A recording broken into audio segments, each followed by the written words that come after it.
Set up? Anytime. All right. We're at the Cotton Tree Inn and Convention Center in Mount Vernon, Washington. It's May 2, 2007, and it really is a convention center. We're halfway between Seattle and the Canadian border, and I'm Paul Turner. I'm a justice with the Court of Appeal in Los Angeles. I'm here with our producer, David Knight, of the Administrative Office of the Courts, the administrative arm of the Judicial Council. And we're here to interview retired Justice Lynn Compton, Court of Appeal, 2nd Appellate District, Division 2.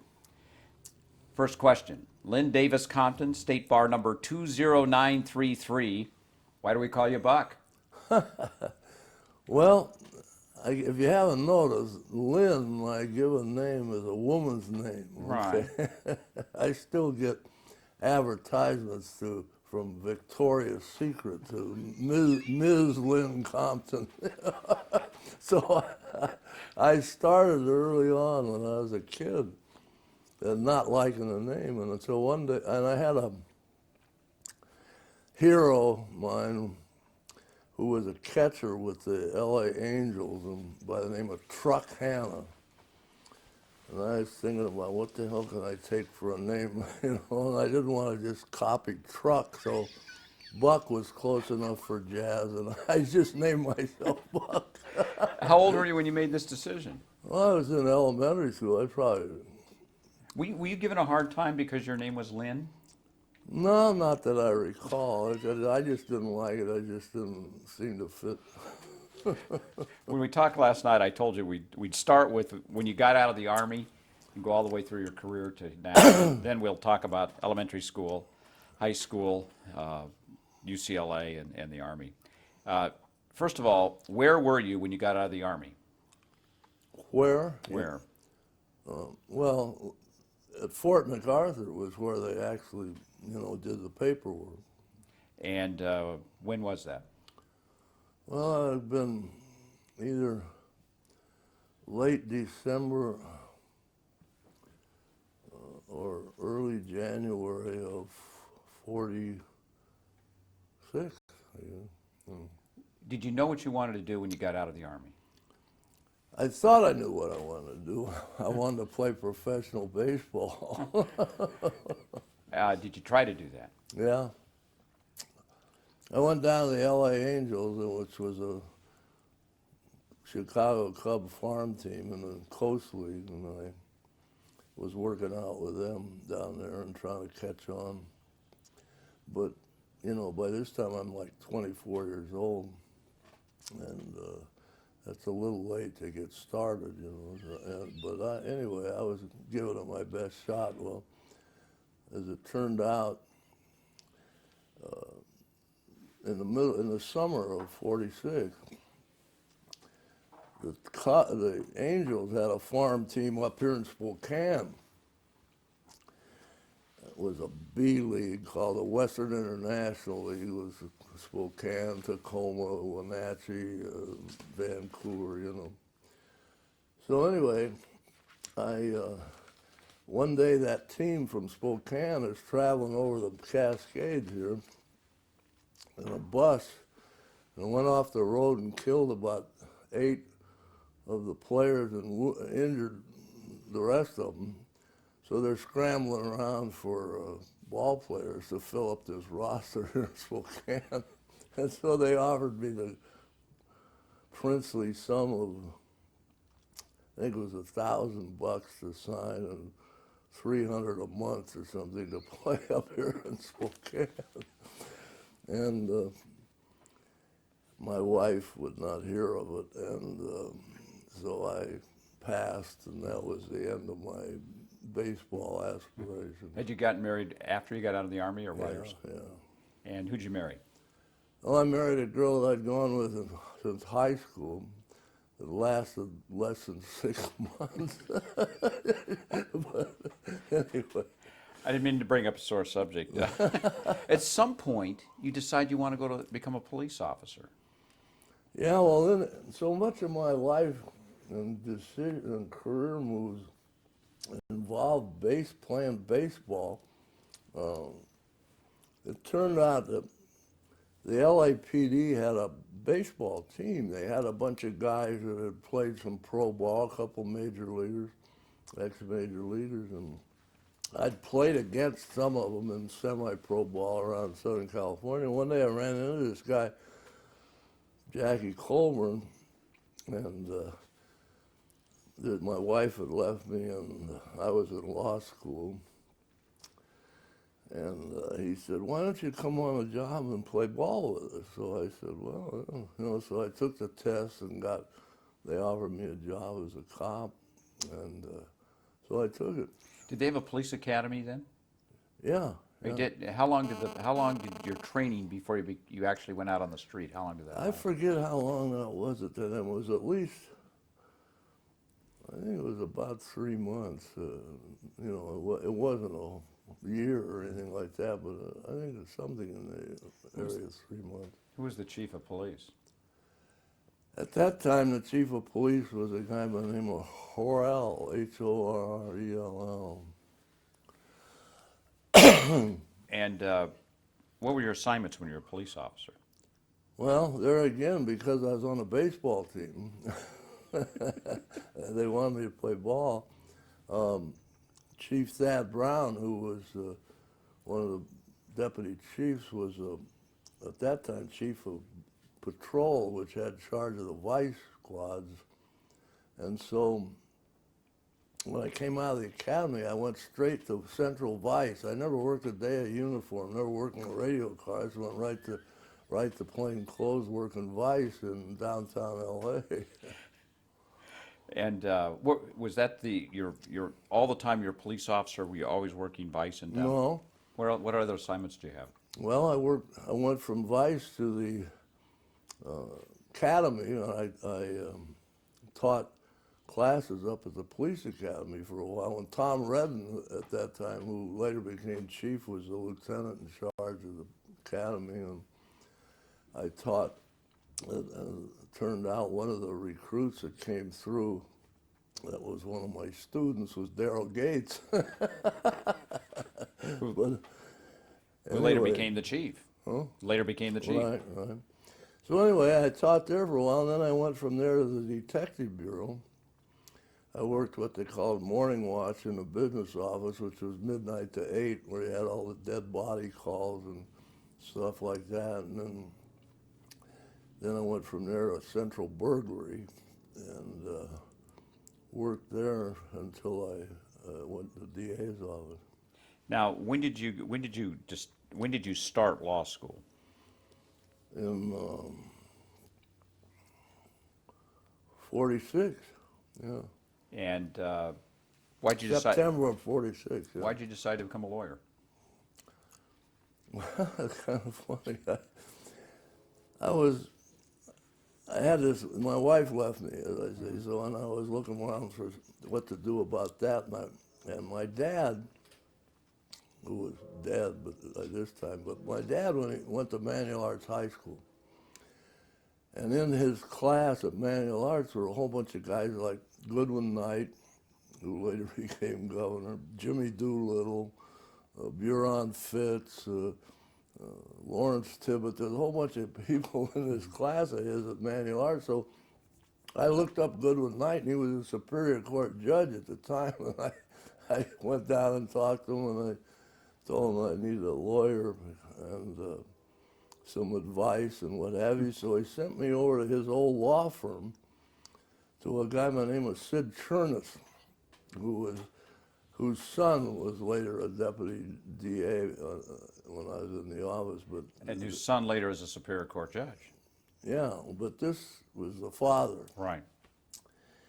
And so he was a baseball fan. He was a big SC rooter, and he knew me because he used to sit on the SC bench and ride my tail when I was playing him, and so anyway, I'm sitting there in his office one day, and I said, "How do you get into this racket, And he said, "Well, you got to go to law school." I said, "Well, how do I do that?" And he said, "Well," he said, "I'll send you down to see the dean at the SC Law School at the time. I forget what his name was. Well, they had so many applicants and my undergraduate record was not great scholastically, and so I couldn't get into SC Law School. So he said, well, go down to Loyola and talk to Father Donovan, who was this Jesuit priest that ran the law school. And he was a baseball fan, and all he wanted to do was talk about Ducky Medwick and the St. Louis Cardinals and the Dizzy Deed, you know. And I said, well, just let me have a chance. He said, no. He said, you're not a good enough student. He said, you'll never make it. And I said, well, just let me try. And we went back and forth.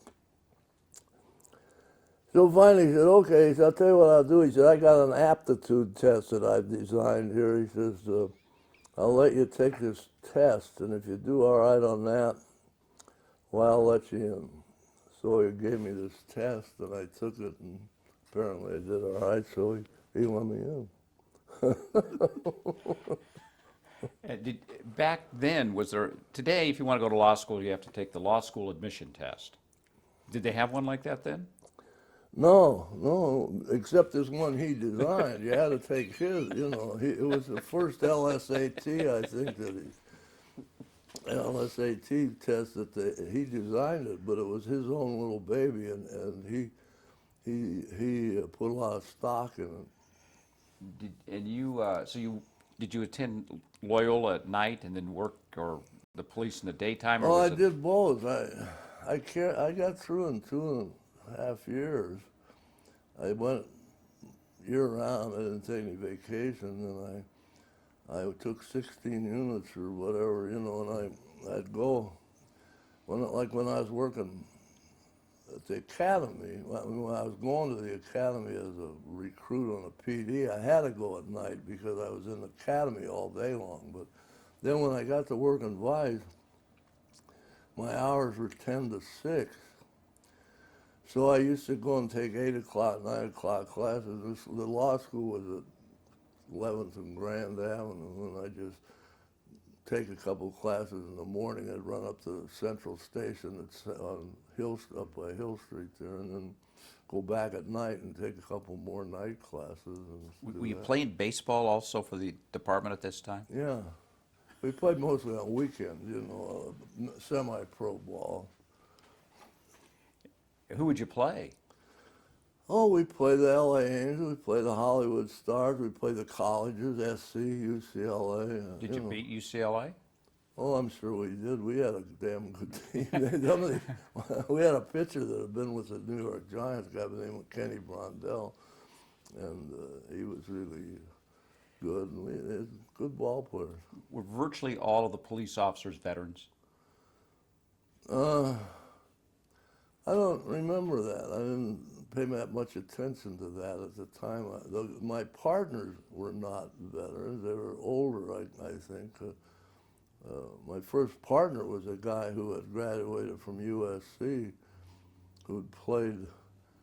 he'd been to SC on a baseball scholarship himself, but when he got out in the heights of the Depression with a degree in marketing from USC, couldn't get a job, so he went on a police department. He was my first partner.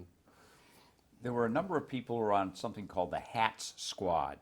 Yeah. Tell me about the Hats. I didn't know that much about them. What did you hear about them? I knew one of them. Well, I knew they worked central robbery. I remember Stromwall was one of them, and forget what the other guy. One of the Harry. Yeah. Can't remember Harry's name. Harry. I'll think of his name before we're done. But I don't. I didn't know that much about him. I knew I got to meet Stoner, who was working robbery at the time. Of course, I knew Donahoe, the captain at robbery. Well, now, the Hats were legendary. What were they legendary for? Oh, I don't know how you get to be legendary in a PD. I guess they solved a lot of cases or something. They were a high-powered robbery investigators, But as a matter of fact, at the time I was on the PD, I never heard of this thing about the Hat Squad. That came out later after Stromwell went on the bench, and all that. They talk about him having been there, but I never knew that much about him. I'll try to remember Harry's name as we go along. It's on the tip. It's on the tip of my earlobe.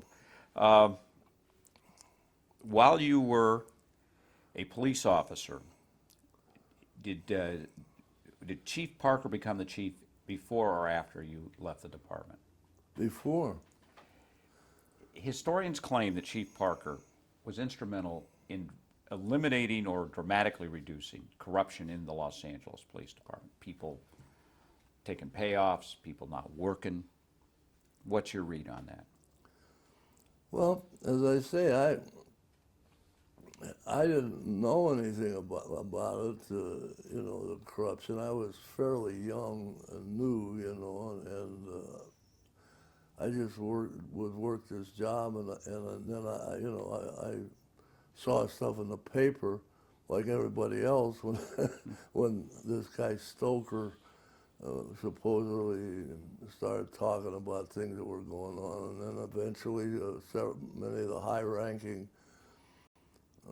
police officials were indicted. There was about 5 or 6 of them, including the chief. And when it wasn't Parker. They brought in a Marine general by the name of Wharton or something as an interim chief of police. And the one thing I remember vividly was that the theory was that they could stop corruption and they could stop a lot of stuff that was wrong by transferring people. That people were staying in the same job too long or and building these little fiefdoms or whatever. So I remember these transfer lists came out. You could paper the wall with them on the teletype. And everybody got transferred. That's when I got transferred to the academy. I was advised. I didn't know anything about it, but I got transferred right along with everybody else, and I had to went up to the academy. But yeah, Parker, no doubt, was a straight arrow guy. He was a great guy and a good chief, But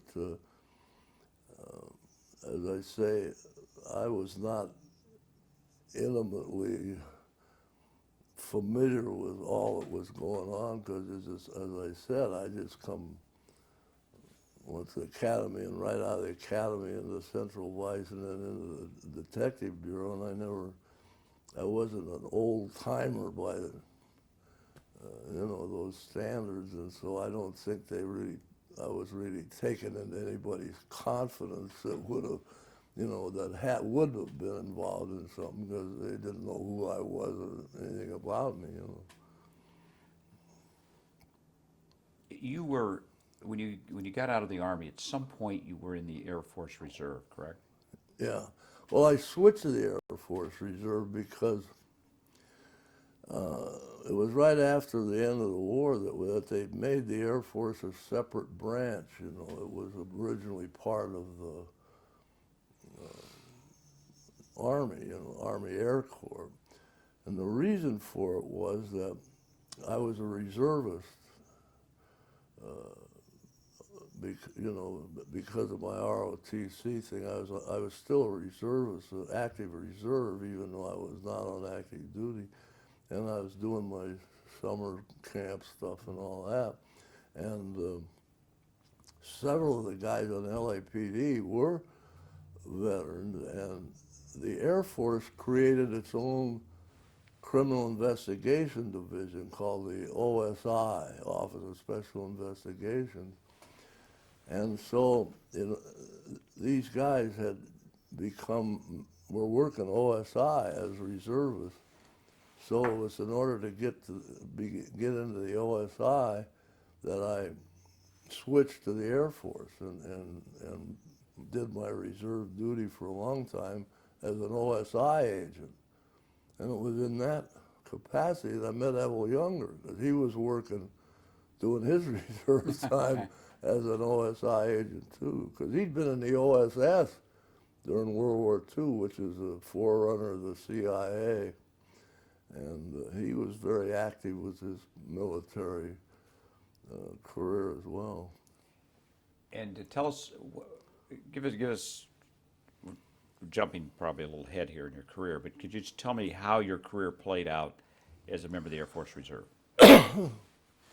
Well, I did my, like my summer stuff and my 1 or 2 days a month, I forget what, and took correspondence courses, and I eventually ended up retiring from the Air Force as a lieutenant colonel.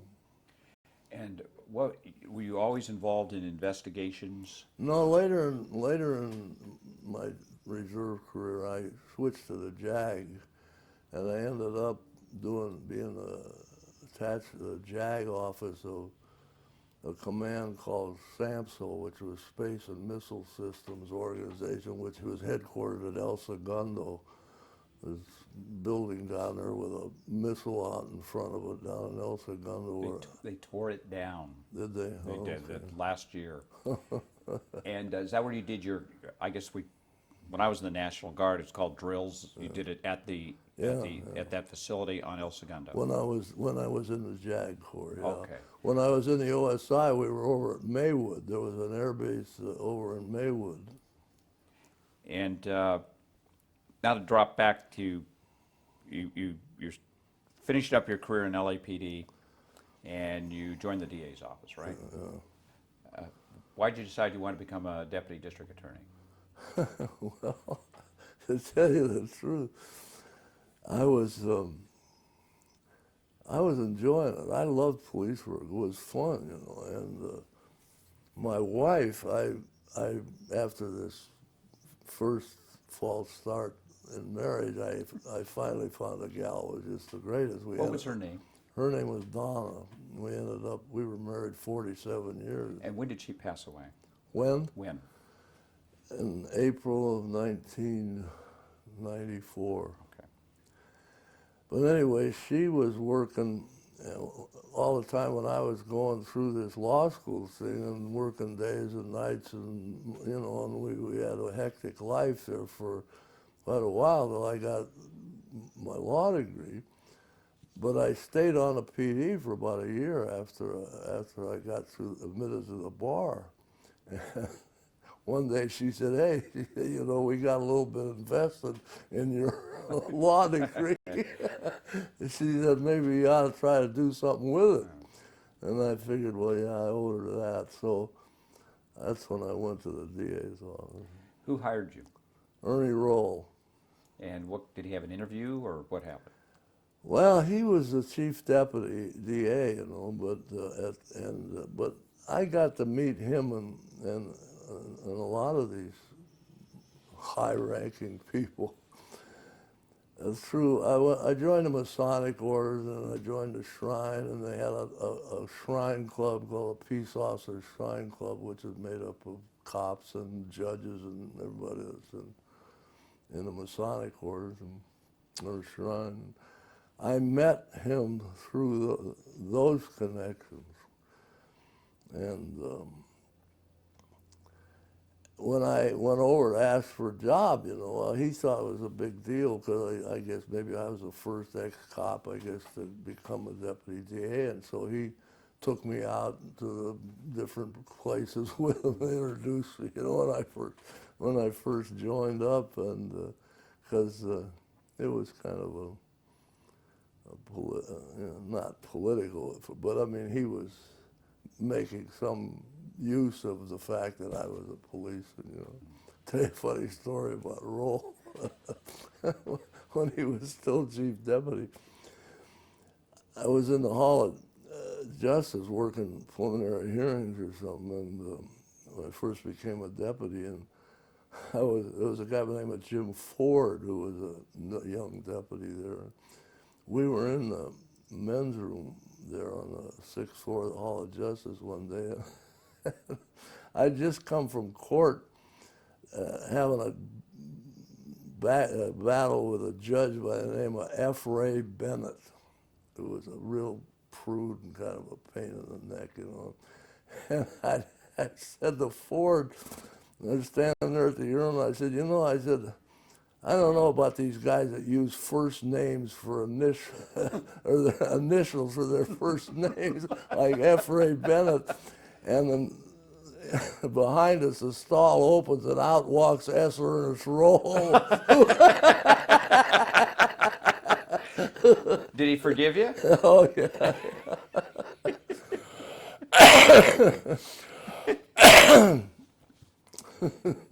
And so tell us about your assignments in the DA's office. Where did you start down on HOJJ? That's what we call it.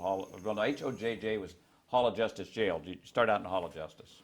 Yeah, the old Hall of Justice and what they called city preliminaries, where you did preliminary hearings in the L.A. Muni Court there in downtown L.A. Then I went from there to what they called the county run, which was where you'd go out to all these little justice courts, and it existed muni courts and so on all over the county, from Lancaster to Pomona to, you know. How much time did you spend in Lancaster? Oh, I don't know. I can't put it in hours a day, but you know used to be one of the, you know, Newhall. They had a justice court in Newhall and a muni court or justice court in Lancaster.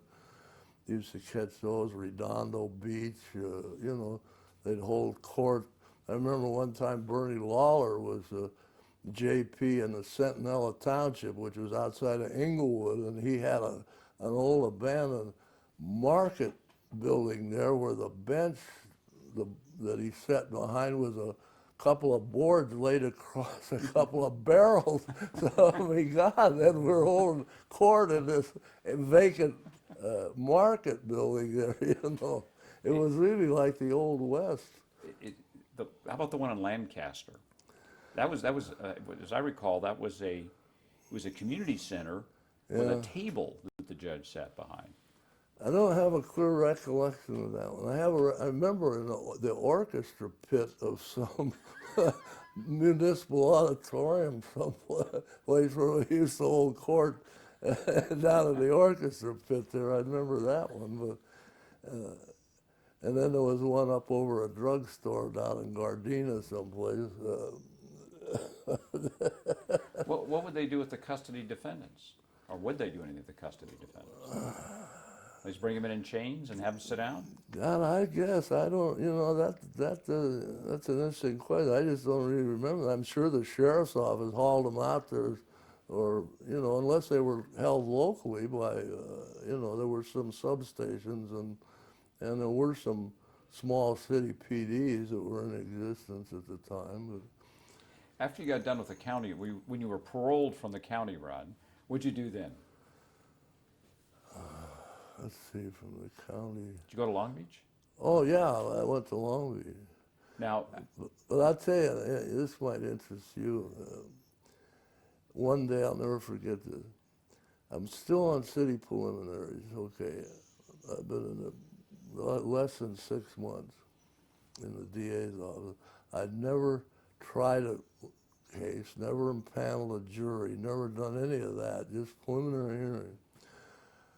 I come back from lunch, and Kenny Thomas, who was the head of the city preliminary at the time, says, hey, they just sent this file down here from one of the Superior Court departments, and it's been farmed out to a Superior Court sitting over in the City Hall. They used to have some Superior Courts over there. It was one they just couldn't handle, and they just farmed it out. And he says, take it and go try it.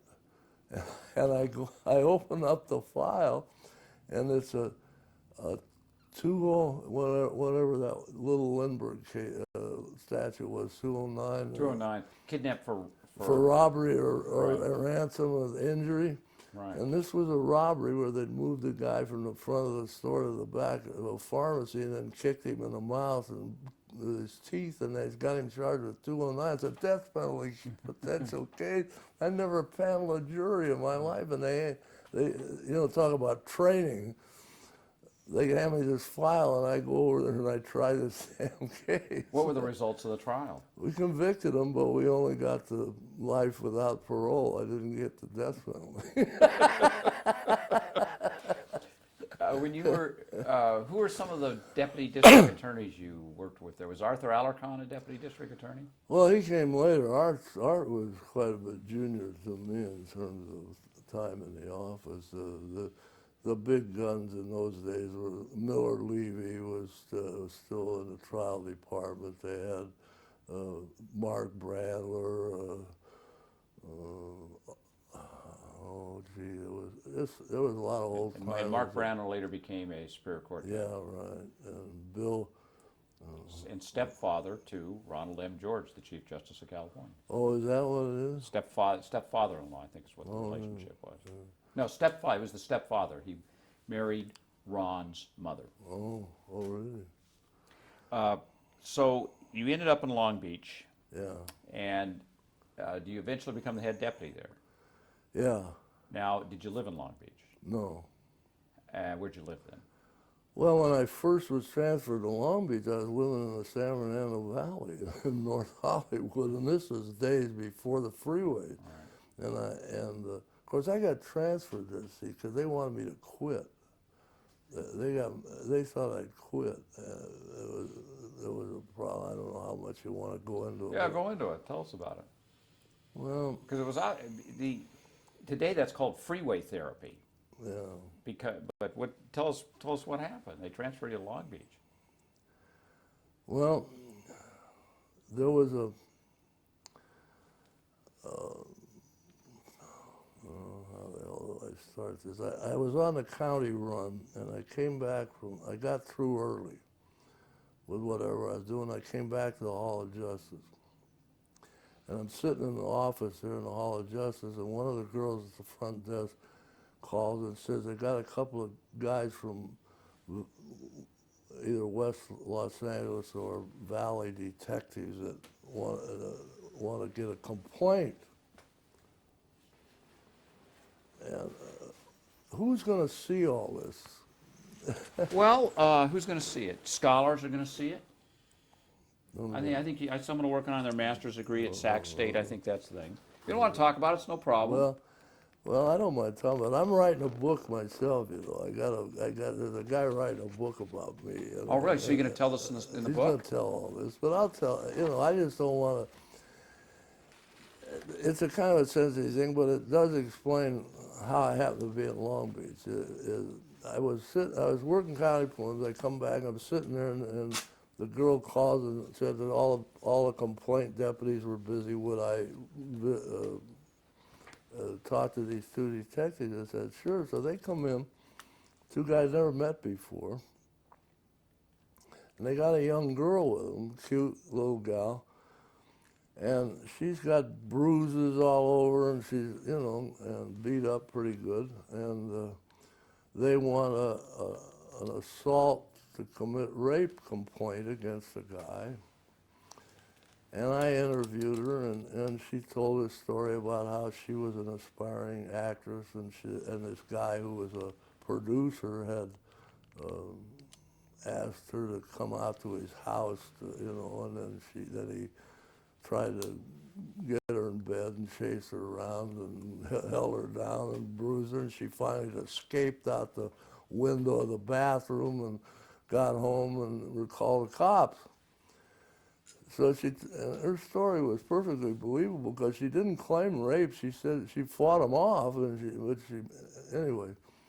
So it turns out that this guy who's the suspect is a guy by the name of Snater, S-N-A-D-E-R, who was a producer in the early days of television, a thing called Snater Telescriptions. So anyway, I filed a complaint against this guy. I don't know him, didn't know him from Adams off Oxford, that much about him. And it hits the papers that this guy is charged with this assault on this woman. And a friend of mine calls me up who knew the guy, and he said, boy, you really got the right guy on that one. He said, that guy's an SOB, you know, blah, blah, blah. And I said, okay, great. So anyway, one day, he calls me again, and he says, you know, he says that Snater was out in a bar the other night. He's out on bail, and he's telling everybody that he's got this fixed, that he's put $15,000 down in the DA's office to square this beef. I said, well, okay. So anyway, I'm going about my business. And I'm in the hall one day, and Ernie Roll, who's now the DA, stops me in the hall, and he says, "Hey," he said, "you know that case you filed the other day?" And I said, "Yeah." He said, "Bad case." He said, "That girl's a bum," and, you know, I said, "Okay, you know, it's out of my hands, it's in the mill, you know, and do what the hell, do whatever you want with it, you know, I don't care." So anyway, time goes along, and one day I get called into the office, DA's office, and Roll's there, and there sits Chick Ebbets. I don't know if you knew Chick Ebbets. He was the chief of the Bureau of Investigation, and a guy by the name of Don Avery, who'd worked for 20 years at least in complaints. That's all he ever did was work in complaints in the DA's office. And they're sitting there in Roll's office. And Roll says to me, he said, "You know," he said, "you're scheduled to go to Van Nuys tomorrow on the county run." And I said, "Yeah." And he said, "Well," he says, "that case you issued is on the calendar out there at Salt case." And I said, "Yeah." He says, "You're going to handle everything but that case." He says, and Avery is going to go out to Van Nuys and handle that case. You know, this is strange because Avery hadn't set foot out of the DA's, out of the complaint section for 20 years that I know. So anyway, they do. I go out there, and they're there, and they dump the case. They say, "This girl's got a bad reputation." Well, I sit there and watch. Well, everybody thought something was wrong. The judge called me up in his chambers after they left. He goes, "What's that all about?" I said, "I don't know." You know, I get back to the Hall of Justice, the press guys that are at come over and say, "Hey, you know, there's something funny going on." And I said, "You know, leave me out of this." You know. So anyway, they had a deal going in the office at the time that at the end of the year there in December, when they'd post your assignment for the next year on a bulletin board, you know. So I went over there to look at my posting for the next year, and it's Long Beach, and I'm living in North Hollywood. So that's how I ended up in Long Beach. They figured that I'd quit, but I didn't. Now, Roll is replaced by who replaces Roll as the district attorney? Oh, ultimately, he was replaced by Bill McKesson. Okay. He died in office. And Bill McKesson, who was a retired or Superior Court judge, was appointed by the Board of Supervisors, and he took over. Did Roll drink a lot? I don't know, not that I know of. I wasn't that close to him other than just, you know. Now, you're in Long Beach. Tell us about what it was like being a deputy district attorney in Long Beach. What year was this incident? Mid-50s, 56, 57? No, it would have been, let's see, I went in the office in 51, probably 52. Oh, 52, okay. Well, the guy that was running the office at the time had a reputation for being a real hard guy to work for, you know. And I remember one of the guys said, "Well," said, "if you can get along with Sten, you know, it's a pretty good place to work." What was his name? Ted Sten. Okay. And so anyway, I went down there, and he was a very, very nice to me. He had this terrible reputation from the deputies that he's hard to work for. But he was just the greatest guy to me. He said, "Geez," he said, "they really must be mad at you." And I said, "Well, I guess." But I didn't want to move down there because I figured if I did that, then they'd turn around and transfer me back to the Valley or something, you know, so I just did that commute for quite a while. It was How long did it take you to drive to work? a couple hours each way, down through Gardena, and, you know, no freeways. And there was a guy working with me down there who lived in Inglewood by the name of Ted Shield. I don't know if you know Ted Shield. And we were great, good friends, and I used to stop in Inglewood and pick him up, and then we'd go on But Stan would say, you know, he says, look, I know it's tough. He says, get here. You don't have to get here. You know, you can be a little late getting here, and you can leave a little early. He says, you know, and he was just really very good about it, and he made my life very comfortable, and so I just outlived him on the deal, you know. Ted Sten's name is legend in the DA's office, isn't it? Well, it was, yeah. I think it still is. Is it really? Yeah. I think, did you sense that he wanted you to work closely with the police in getting your cases ready, and Sten's reputation is someone who worked closely with the police. Did you see that? Did you perceive that to be the case? No, quite the opposite. He was very skeptical of the police. He was, you know, he was a hard nut to crack for the police in terms of getting complaints and stuff. Yeah. No, not that. In terms of helping the police do a better job. Oh. In other words, because No, sometimes that was sort of the reputation that I hear. I could be wrong. Yeah. No, I never had that. You know, that was never an issue much. But he did give me a lot of good cases to try, and you know, and everything. I got to where I would try most of the murder cases that were handled down there, and so on. How many years were you in Long Beach? Let's see, that would have been about 52, and then I moved out of Long Beach when Younger became DA, whatever year that was. That would have been in the 60s, I guess. So you were there. You were in Long Beach for what? Well over a decade as a deputy district. Yeah. Now Younger becomes the district attorney. Yeah. Did he make you the chief deputy?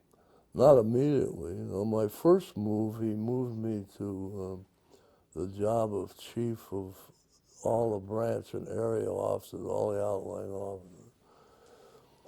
And from there, he moved me to what they call the assistant DA, which is the number 3 spot, or was in the office, and then eventually to chief deputy.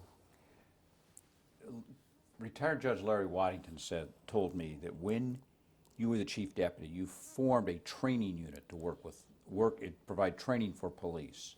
This was around the time of the Dorado decision, Escobedo versus Illinois, and maybe before, around the time that the Miranda decision, around the time Miranda was decided. Can you tell me about the training unit that you formed? Well, I don't specifically remember that unit as such. We worked very closely with the police. We did a lot of consulting with them. We went to a lot of meetings with them, and we did form a units. As a matter of fact, we executed probably the biggest, the most drastic reorganization of the office that it had ever gone through. It had just sort of grown like Topsy, you know, and there was no real organization to it. And, you know, I'm not patting myself on the back or anything like that, but I got got a feeling that this job was going to become more of an administrative job than it had been looked upon in the past. In other words, that it was going to take to run this office right, it was going to take some management skills. So I went to night school at Harvard Junior College and took courses in business management and organization and stuff like that. Well, it turns out the next promotional exam for head deputy of the branch office was a written exam that focused on all that stuff, and I came out number 1 on the list, and that's how I got the job as a head deputy there, was because I'd gone to night school and studied business administration a little bit. This is the head deputy in Long Beach. Yeah. All right. And did you prepare training materials when you were the chief deputy for local law enforcement. Oh, yeah, we did that, yeah. And Judge Waddington said you actually used television. Yeah. And he said you were the one who approved all of the scripts. So you had to sit there and read them and correct them to make sure they were accurate. Yeah, we produced we try to produce a manual for the police, a legal manual. And yeah, we did a lot of things, but we were the one that organized the office into these three main directorates that still exist to this day. Of course, they got more people. We had about 700 lawyers working in the office when I was there. Now it must be close to 1,000 deputies. But this basic structure that we put in place is still there. And how would you describe that structure? Well, it's a trial, the whole idea of any administration is try to reduce the span of control of the executive so that he doesn't have to deal with, we reduced it down to 3 people. Right under the DA's office, there was central operations, branch operations, and then special operations. We had these 3 jobs we created. And so that the DA himself or the chief deputy only had to deal with 3 people rather than about a dozen, the way it was before. There was no chain of command, so to speak. We created that, but Younger was a great one for innovation, and he approved all of this stuff about the training, and Waddington tells you, we even involved the facilities, some help from the PBS, public broadcast television, some of their television stuff. So yeah, in my opinion, when Younger was a DA, it was the heyday of the district attorney's office. I mean, I think it hit its peak in terms of being totally free of any corruption or political influence. Younger was a straight arrow guy, and I think everybody that was there at the time would all testify that those was the heyday of that office. So you're the chief deputy, radical changes because of Supreme Court decisions on what the police can or cannot do. Yeah. Exclusionary rule. How do you come down on the exclusionary rule? Take the Fourth Amendment exclusionary rule. How do you come down on that? I think it's totally unwarranted. I think it ought to be done away with. There's nothing in the Constitution that requires the exclusionary rule. The Fourth Amendment prohibits unreasonable searches and seizures, but the remedy for a breach is not spelled out in the Constitution. It doesn't, and traditionally, a suit for damages for a violation had always been the traditional mode of redress for violation.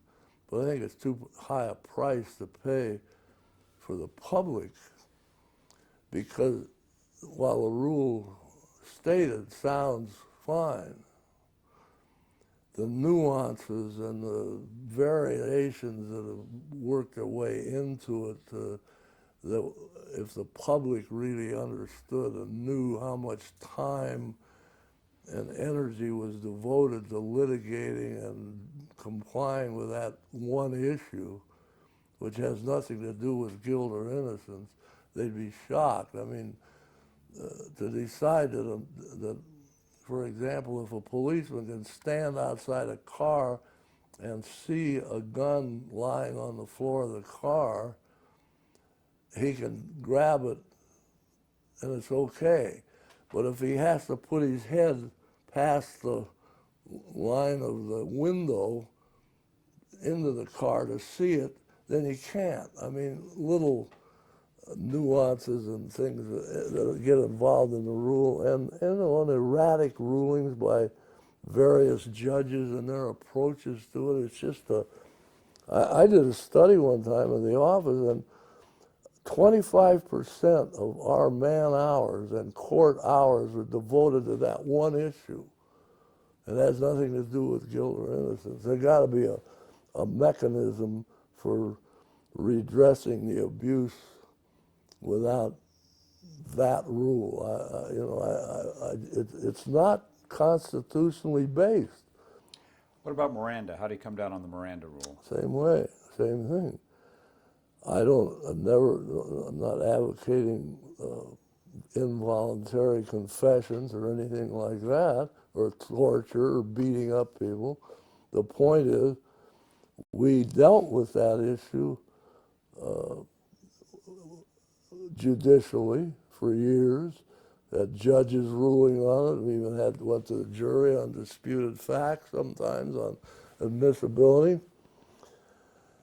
There's nothing in the Constitution, as I read it, that suggests that the police should have an affirmative duty to discourage somebody from talking. I'm not, it's quite a leap from saying we don't want you to torture or coerce confessions to you have a positive duty to discourage them from talking even if they want to talk, and that's what the Miranda rule is all about, is this affirmative discouraging of suspects talking. Let me ask a bunch of questions about Sirhan. Sirhan Sirhan. First of all, where were you when you heard that Robert F. Kennedy had been shot? At home. How did you find out? By television. What did you do at first? At first, did you call the office, or what happened? No, I just got in my car. I knew that the news broadcast said that they'd had him at Parker Center, and so I jumped in the car and went to Parker Center. So in other words, when you heard that Sirhan had been arrested, you knew he'd be taken to Parker Center. At least that was your assumption. Yeah. Did you go to Parker Center? Yeah. Tell us what happened. Well, I went there, and Ebel was already there, and Redden, who was the chief, was there. John Howard, one of the deputies, was there. There was a whole slew of LAPD people there, and a couple of our investigators, DA investigators, were there when I got there. And they had Sirhan in an interrogation room, and had been trying to find out. They didn't even know who he was. He didn't have any ID on him. He wouldn't give his name. He wouldn't, talk or anything. So I got together with Younger and Redden, and what we were going to do, how we were going to handle it, what have you. And Younger was a pragmatist. This was obviously a case that was big news. It's the kind of a case where, in ordinary circumstances, you would expect an elected district attorney, who is a politician in a way, would say, well, I'm going to personally handle this, myself and so on. But Younger, he had been a Superior Court judge, and I think he'd been city attorney or something for Pasadena at one time. But he had no trial experience as a prosecutor, and he recognized that, that it would make even though it might be a big grandstand play for him to say, I'm going to personally handle it, that he just didn't have the experience in the courtroom to do it. And so his next best shot was to, he wasn't going to handle it just like a routine case either, So he picks me and said, well, you handle it. So. Was that decision made that night? Yeah. Now, did you see Sirhan that night? No.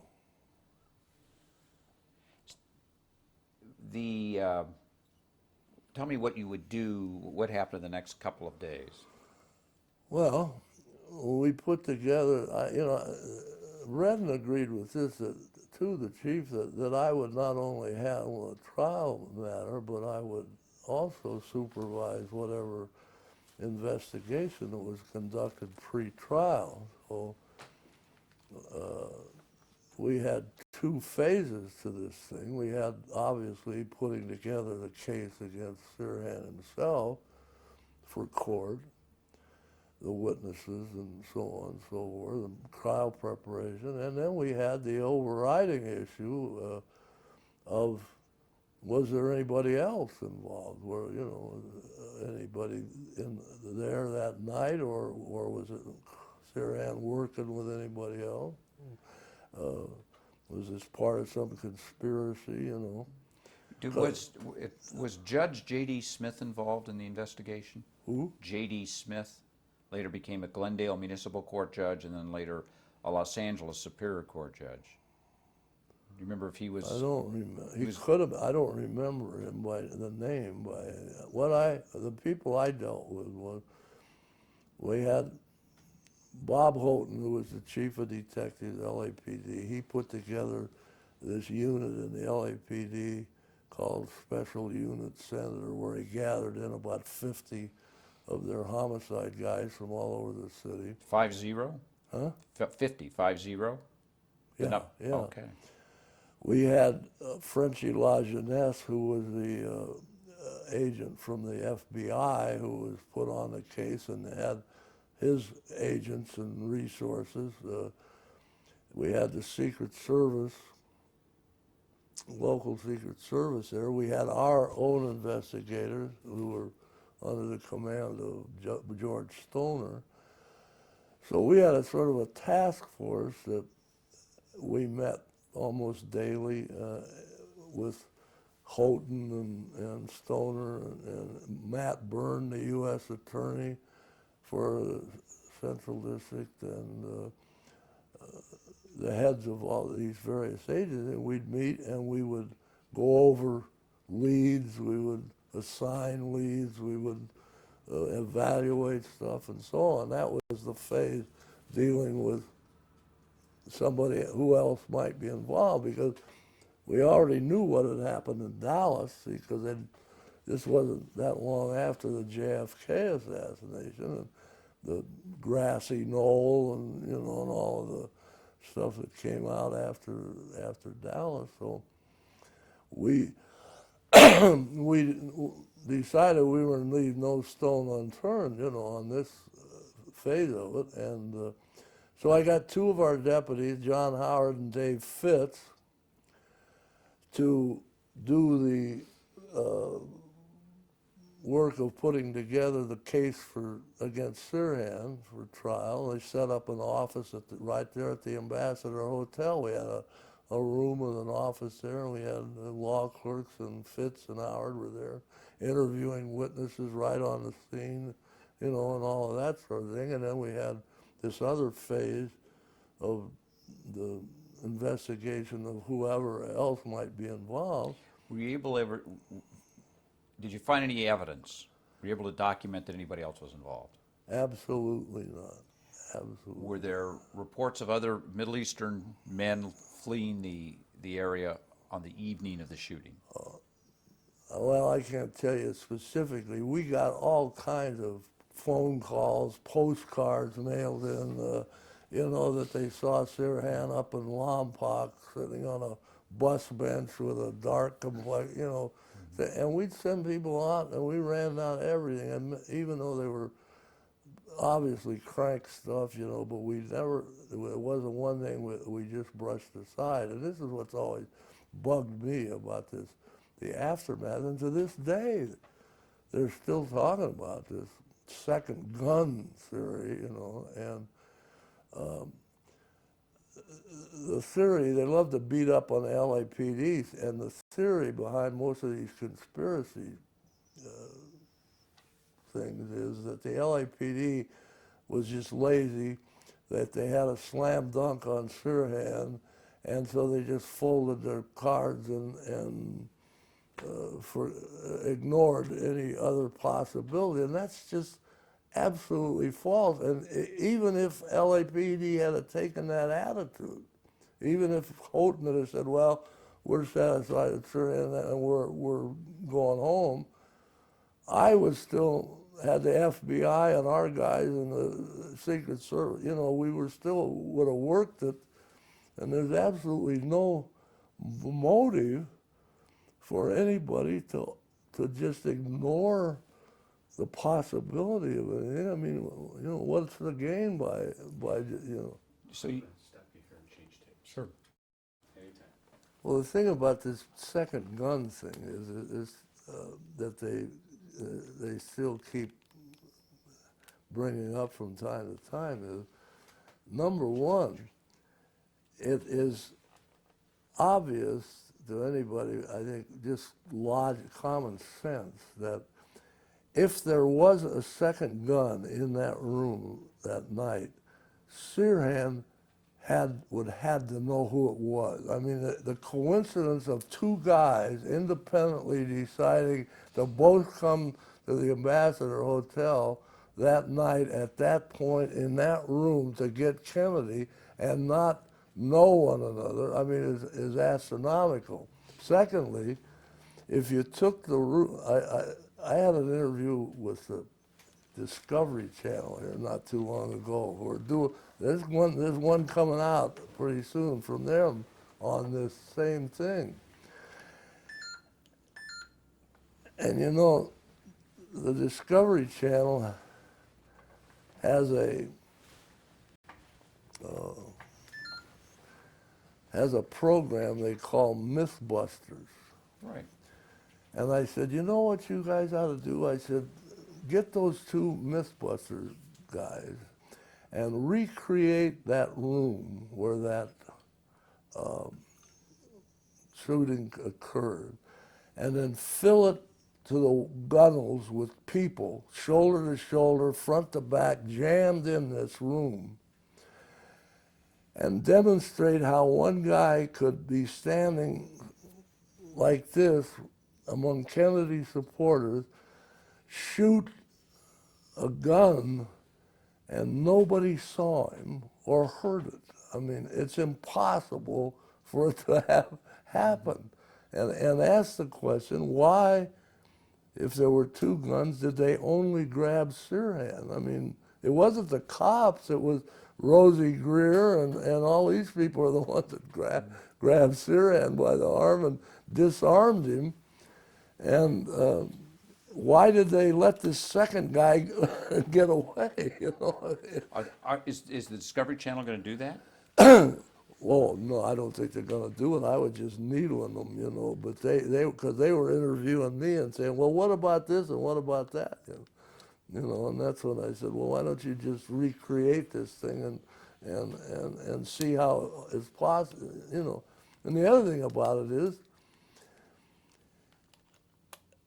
Sirhan was offered a life sentence in exchange for information of anybody that was with him or helped him. And Grant Cooper and Russ Parsons, they went to him and they talked to him. This is mid-trial, you know. He said, you can get life, you know, if you want. They come back and they said he can't come up with anybody. There isn't anybody. And so he gets the death penalty. And then there's a year where he's facing the death penalty. He knows now it's not a gamble.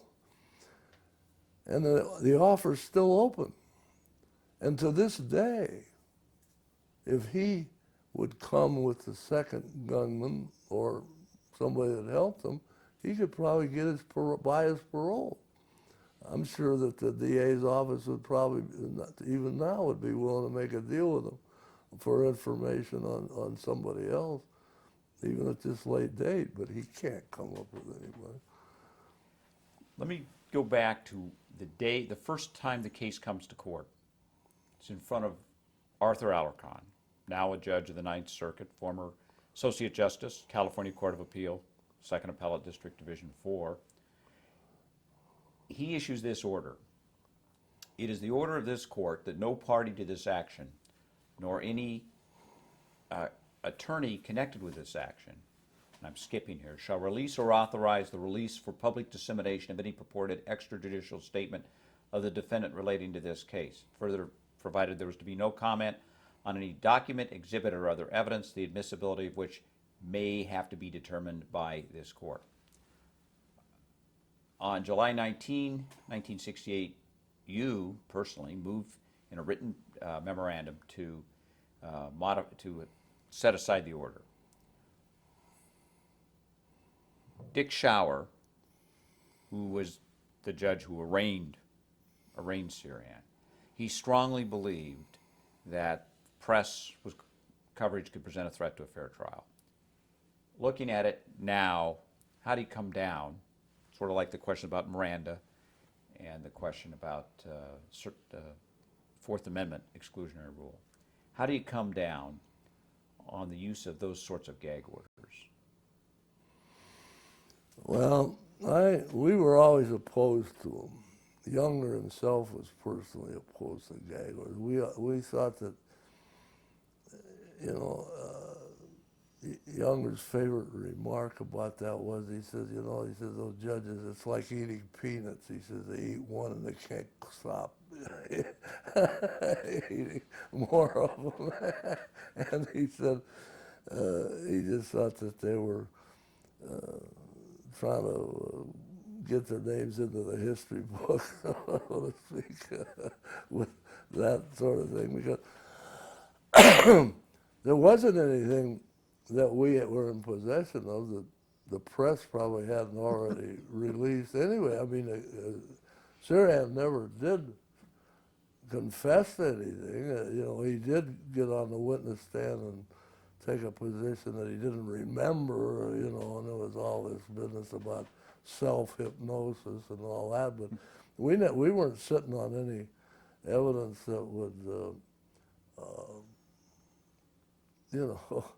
could change the picture much. I mean, it's going to be hard to find a jury any place in the United States on a case like that doesn't know pretty much all the facts. The press has already been out with a lot of stuff, and to try to create this pristine atmosphere is almost an impossibility on a case of that. Regardless of gag orders or whatever, that was our attitude. And we felt that obviously there was such a tremendous press interest in the case that we were going to be besieged daily, with questions about the case, and and we didn't want to feel like we had to run and analyze some judge's order about, can I answer this question or that? I mean, we just thought that we were worth at least being given the benefit of the doubt as to our credibility and professionalism, without being told by Art Alarcon that what we should do or not do. Let me ask you about the lawyers who represented him eventually. First of all, he was represented by Bill Littlefield. Remember at the beginning, the public defender's office. Yeah, the public defender's office was in there. Do you think Littlefield could have done a better job than Cooper, Berman, and Parsons? No, I don't think anybody could have done anything with that case that wasn't done. When you read the transcript, you come away with the impression that you had a very cordial and professional relationship with the defense lawyers. At least in the courtroom, it comes off that way. Is that fair characterization, or? Yeah, I would say that, and I think that's the way it ought to be. I don't like to try cases when you're, the lawyers are at each other's throats. Grant Cooper was a high-class, highly experienced professional guy. Russ Parsons, the same. I didn't know Berman. I think Berman was simply imported for the obvious fact that he was Jewish, and Sirhan's whole motive in killing Bobby Kennedy was because he hated the Jews and the Zionists, and so they felt like Berman would maybe counterbalance that a little bit. Today, and we're doing this in 2007, on some occasions, there will be public discussion of the relationship between Islam and terrorism. Was there any evidence of any religious motivation on the part of Sirhan? In other words, was it religious motivation or was it more a political motivation in your view? Oh, it's political. I mean, it had the overtone of the Jewish thing, but basically what his story was, if you'll remember, was that he had considered himself to be a big fan of Kennedy. That, he thought that, and he was brought up in the Palestine area there during the British Mandate, and at the time when the Zionists were doing some things themselves that they're not too proud of today, like the Haganah, the Stern Gang, and there was a certain terrorist element involved, and then he grew up being told that all of his hardships that they were suffering in the Palestine area were the result of the Zionists and the Jews, and so that they were the enemy, and so he felt oppressed and so on, and he felt that Bobby Kennedy and the Kennedys were friends of the oppressed people of the world. And when he suddenly found out that Bobby Kennedy, being a senator from New York, was advocating that the Israelis be given the top-of-the-line American fighter, I don't know what it was at the time, the F-something. F-4 Phantom. That it blew his mind that Kennedy was abandoning, betraying the little people by siding with the Zionists. You know, that was his. It was a kind of a mixed-up, obvious, dumb thing, because you know, American politics, what it is a big Jewish vote in New York. And you don't expect a senator from New York to be anti-Israel, you know. but he did, apparently. You called 59 witnesses to testify for the prosecution. That was my count. Why 59? Oh, I don't know. Just we thought it was, we wanted to make sure that, you know, paint as vivid a picture as we could of what went on and so on. I don't know. I don't know that we arbitrarily just picked the number 59. I'm sure we called everybody that we thought, you know, we didn't want the jury saying, well, I wonder why they didn't call this or that. You know. Were you concerned about about the Mark Lanes of this world? I know I think I saw a speech where you referred to the Mark Lanes of this world. Mark Lane made a career out of suggesting that there were other people involved in the killing of President John Kennedy. Was that a concern also, that you wanted to make sure you put on all the evidence so there were no questions? Well, that's right. That was always in the back of our mind, that we knew we were going to get second guessed no matter what we did. I mean, that there were going to be somebody come out of the woodwork and say, hey, you didn't do this, you didn't do that. And Younger, you remember, made the order that when we finished, that we took every file, every report, every note we had in our possession and lodged it with the court, and not an exhibit exactly, but just to archive it, you know, so they couldn't say that we were sitting on anything. And we wanted to be as fully expositive of the evidence as we possibly could to avoid these accusations. If for any scholar who may watch this, someone working on their master's degree at Sac State, all of those documents are available in the state archives in Sacramento. What you all lodged, which included all the LAPD documents, right. is in this. If you want to go look at it, you can go look at it in the state archives in Sacramento. Right.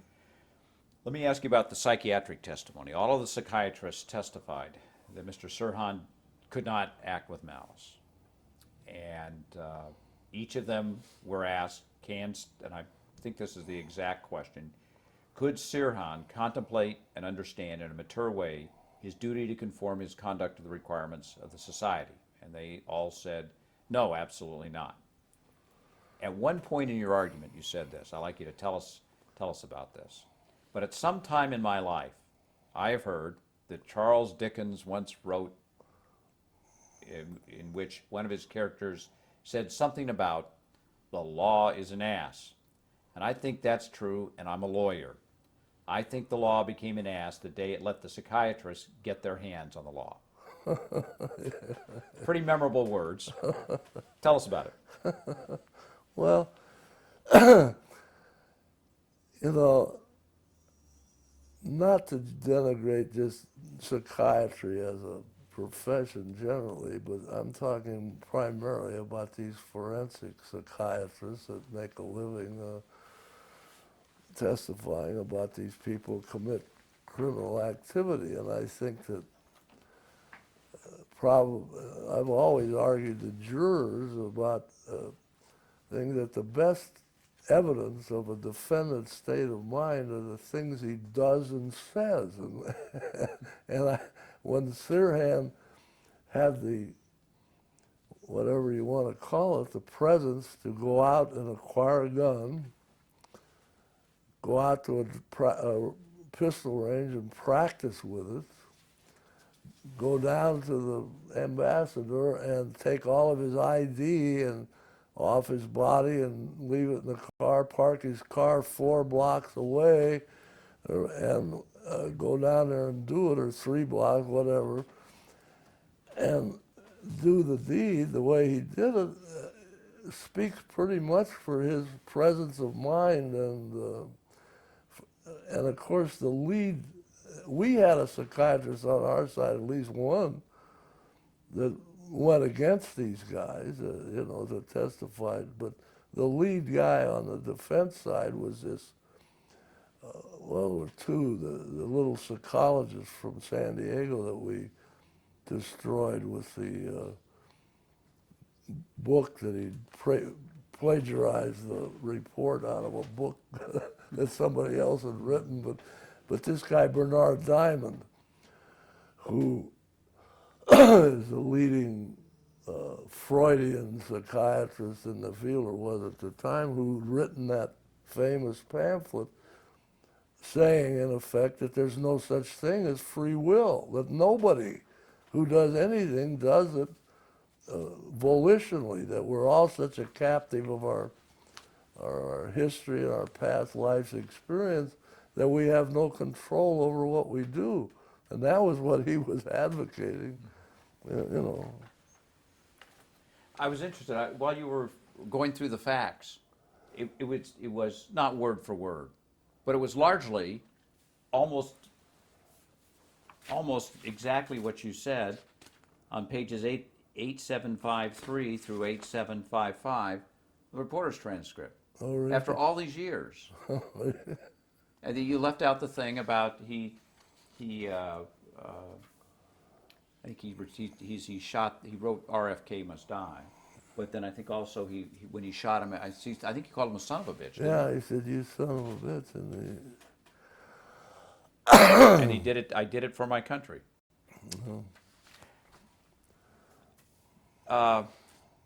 Who was the lawyer who was the deputy attorney general, who represented the people on appeal in Sirhan? Bill James, wasn't it? No, it was Ron George, Oh, was it? Chief Justice of the California Supreme Court. Oh, Ron, yeah, okay. I thought I'm kind of disappointed in Ron. I don't want, maybe I shouldn't put this on.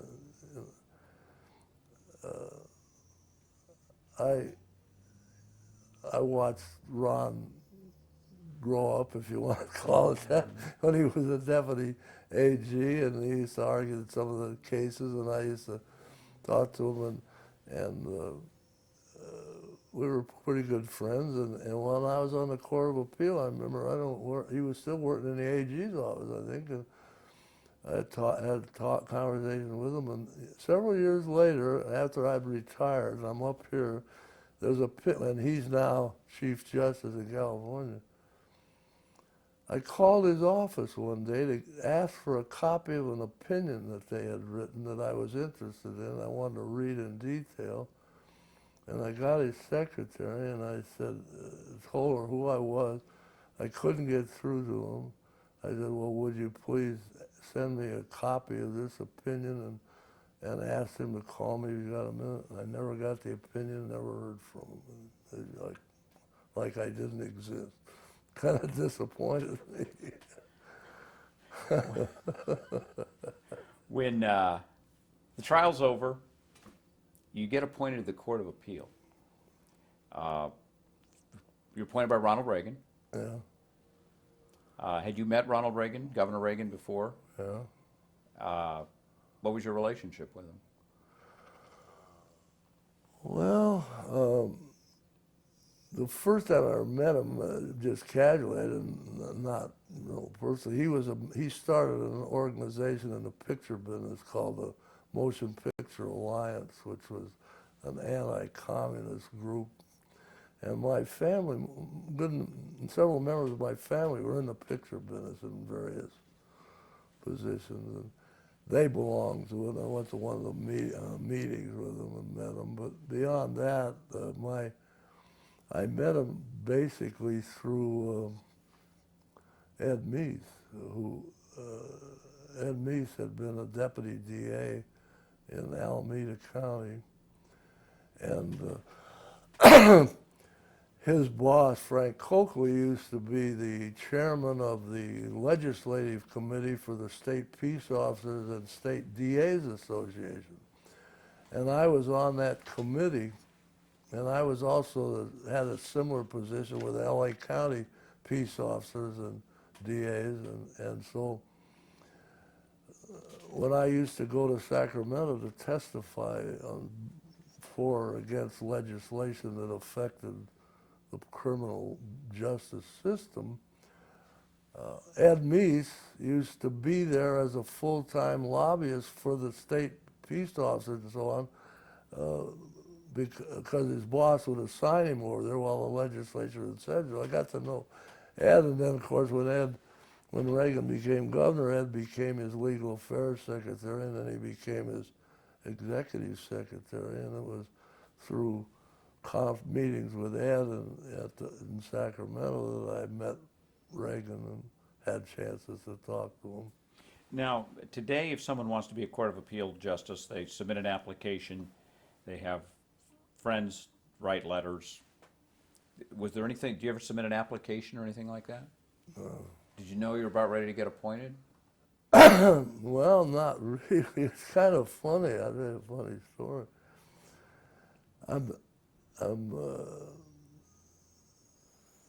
I hate the sound of this, but you know, I don't want it to sound like I self-aggrandizement, but I'm chief deputy DA, and mainly I figure that Younger's talking about running for Attorney General, and I figure I got a pretty good chance of being DA if Younger becomes AG, you know. So I'm sitting at my desk one day, and Ned Hutchinson calls me, who's appointment secretary for Reagan, and he says, "Hey, Buck," he says, "the governor wants to appoint you to the Superior Court." And I said, "Oh, gee, you know, that's great."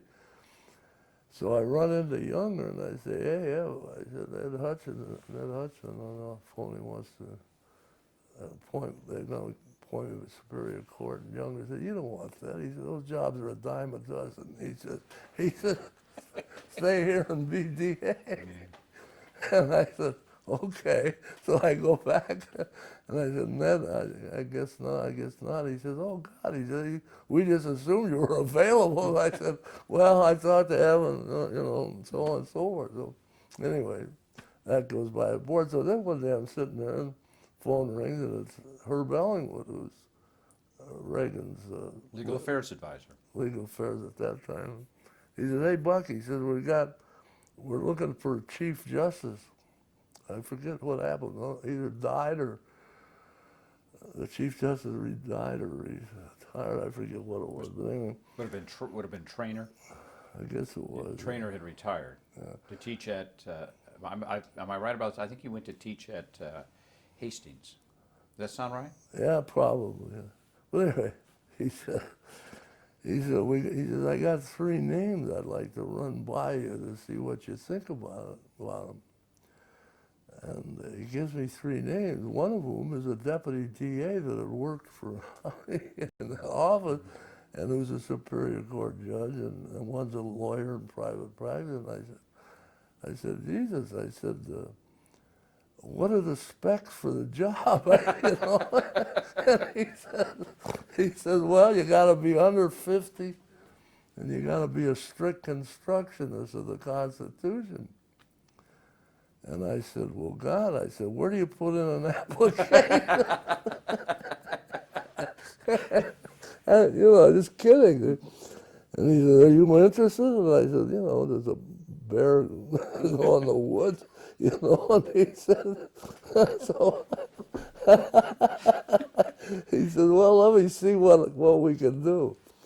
So anyway, he kept calling in. And finally, he said one day, he said, no, he said, you know, he said, we can't pull this off. He says, you don't have any judicial experience in the organized bar and, you know, and all this. I said, well, I can understand that. He said, but would you be interested in the Court of Appeals? And I said, well, yeah, I think so. Let me go talk to Evel. So I go talk to Ev, and Ev said, well, yeah. He said, no, he said, that's worth something. So anyway, that's how that came about. And now, today, if a justice is nominated for governor, there's a hearing in front of the Commission on Judicial Appointments. They bring in your friends, Yeah. and your friends get up there and swear you'll be great. And then they vote, and then there's a big expensive reception held afterwards where everybody gets to eat free food. Tell us how your proceeding with the Commission on Judicial Appointments went. Did it meet in public when you were a They didn't have, all they had was, there was the 3, the Attorney General, the Chief Justice, and the Senior Presiding Justice. And did they meet in private? I guess so, because Don Wright was on it at the time, and he was I guess he was the Chief Justice at the time. He called me and said, we just approved your nomination or something. I said, thanks. And that's all there was to it. Let me ask you about Chief Justice Wright.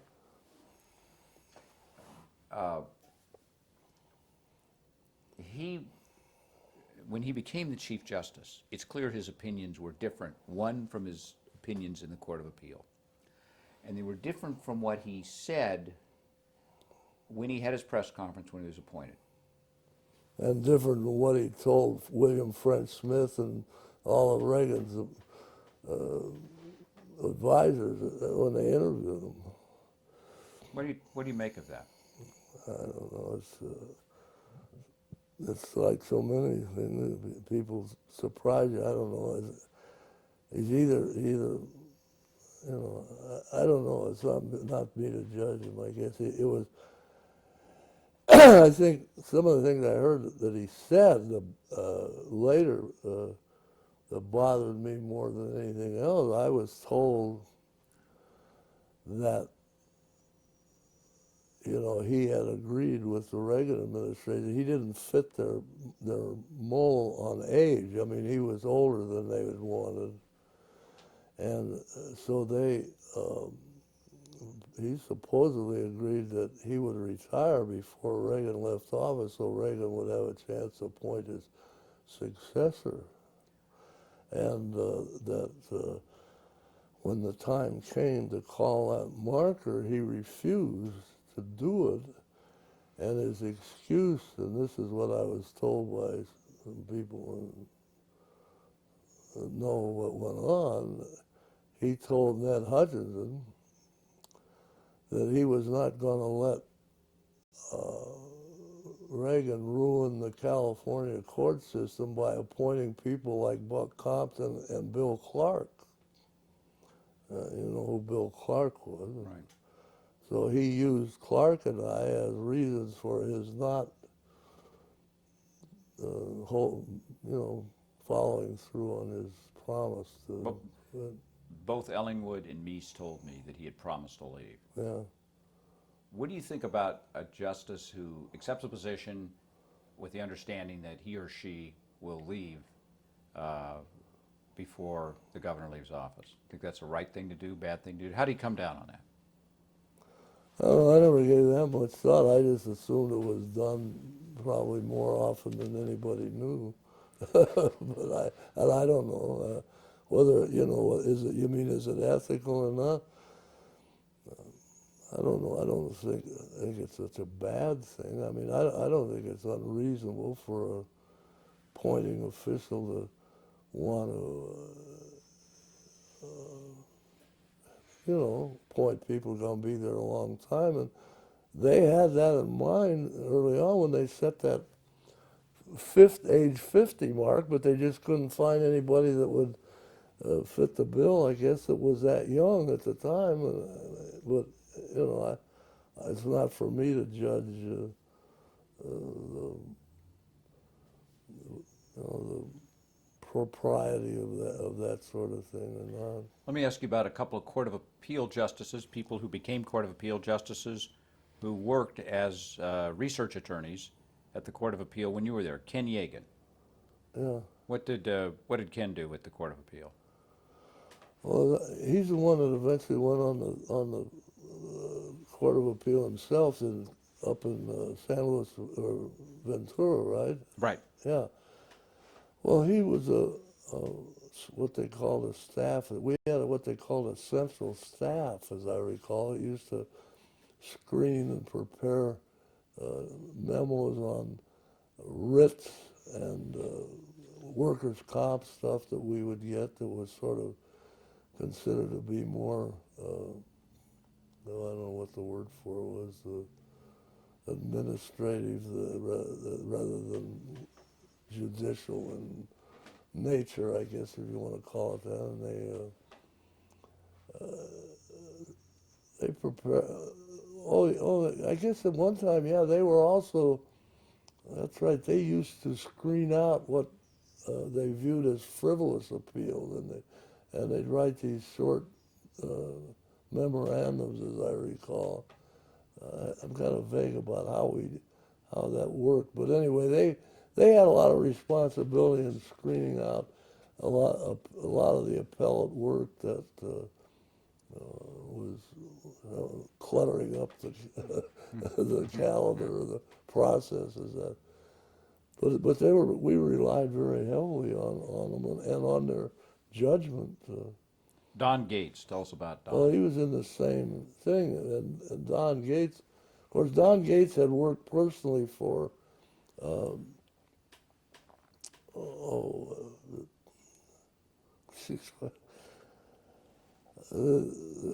one of the justices on the court, on the division I was in,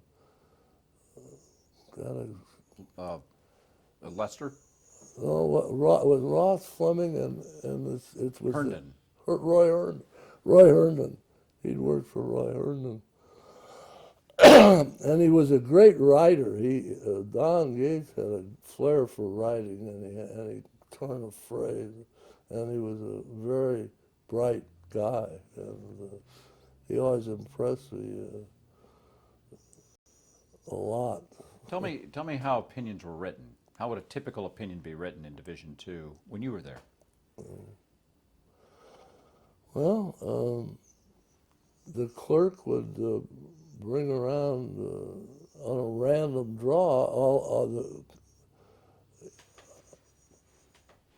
I might tell you, throw in something here that I think was interesting. When I first got there, they had a routine that every month, the first of the month, the clerk would come around and put 5 cases on your desk.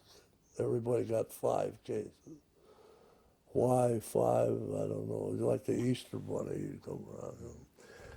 Sometimes those 5 cases you could dispose of in a week, and sometimes, one would take a long time, But anyway, this practice of just limiting it to 5 cases created a hell of a backlog. At one point there was a great backlog in the Court of Appeal, and you had the option of going to the clerk. If you'd finished your 5 and you didn't have anything to do, you could go and say, hey, give me an extra case or something, or got a case, and he'd give it to you, you know. But and it was a strictly random thing. Nobody got any particular case. They just, you know, by lot went around. And so my process was I would read the briefs of the cases, get a rough idea, and I would sort of split it up with my research attorney. I'd set out to try to write some of them myself and let him write some, and then we'd trade back and forth. I eventually got to the point of where I let my research attorney write the proposed opinion before I undertook to do any writing myself. Is this what you want to know? Right, right. Yeah.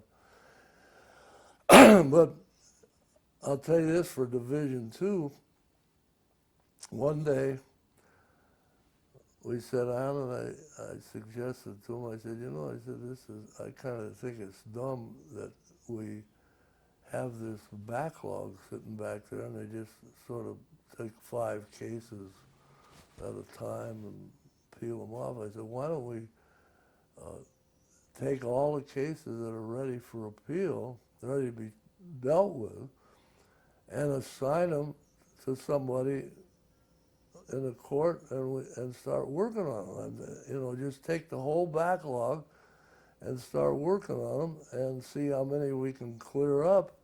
You know, maybe we can eliminate the backlog. Well, we sat down to do it, and it was, you know, it's sort of like the old picture of the python with the whole pig going through the system. We had this lump went through, and we eventually got to where we were absolutely current, and that is the delay from the time that it was ready for appeal into opinion was, you know, I think we got down about 30 days or something. I forget what the day was, but that was a conscious effort on our part in Division 2 to just eliminate the backlog, but that's the way they operated before. Roger Grace, who was the co-publisher of the Metropolitan News, who named you as you were the second or third person of the year of the Metropolitan News. You got an award with a banquet and everything, right? Yeah. I was one of 3 persons who were persons of the year Oh, this last January, and I tell people that I'm 1/3 the person of the year that you were. Here's what Roger Grace said. He said, Division 2 was the best appellate court in California, clearly superior to the California Supreme Court. What do you think of that? That's quite a compliment.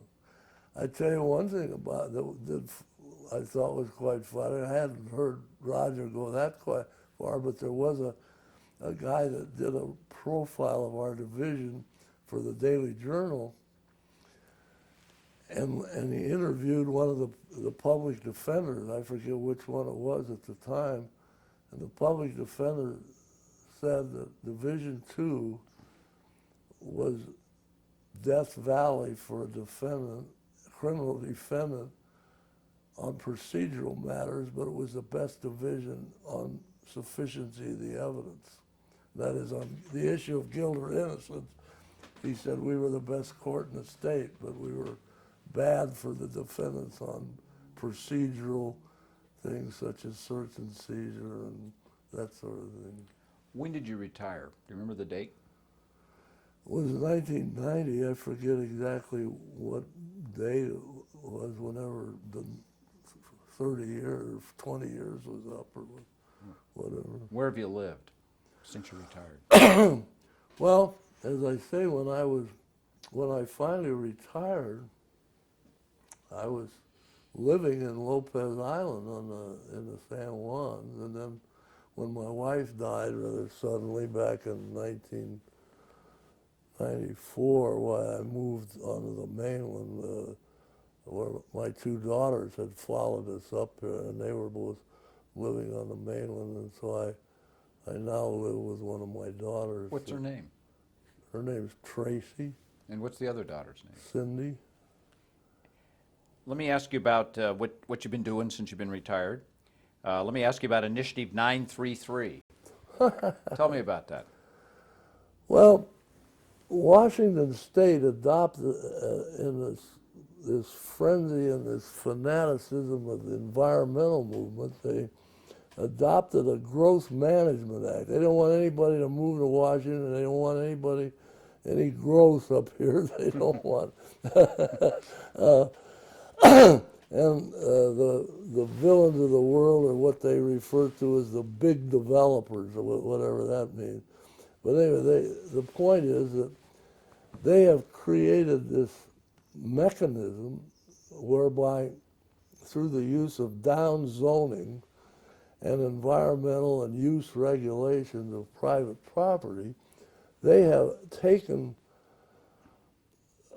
something like, I think, University of Washington study that they have taken something like $8 billion of property value from property owners here in Washington without compensation. Now, the Constitution clearly provides that when you take property for public use or purpose, it must pay a reasonable compensation for the property. But the environmental movement has been able to do an end run around the eminent domain clause and take private property. They say, well, we're not really taking it, we're just telling you you can't use it, you know. And so, which to me is the same thing, because when you buy private property, that's all you get is use. You can't pick it up and move it, you know. So you get a certain use out of it is what you pay for. And the government then comes along and says, well,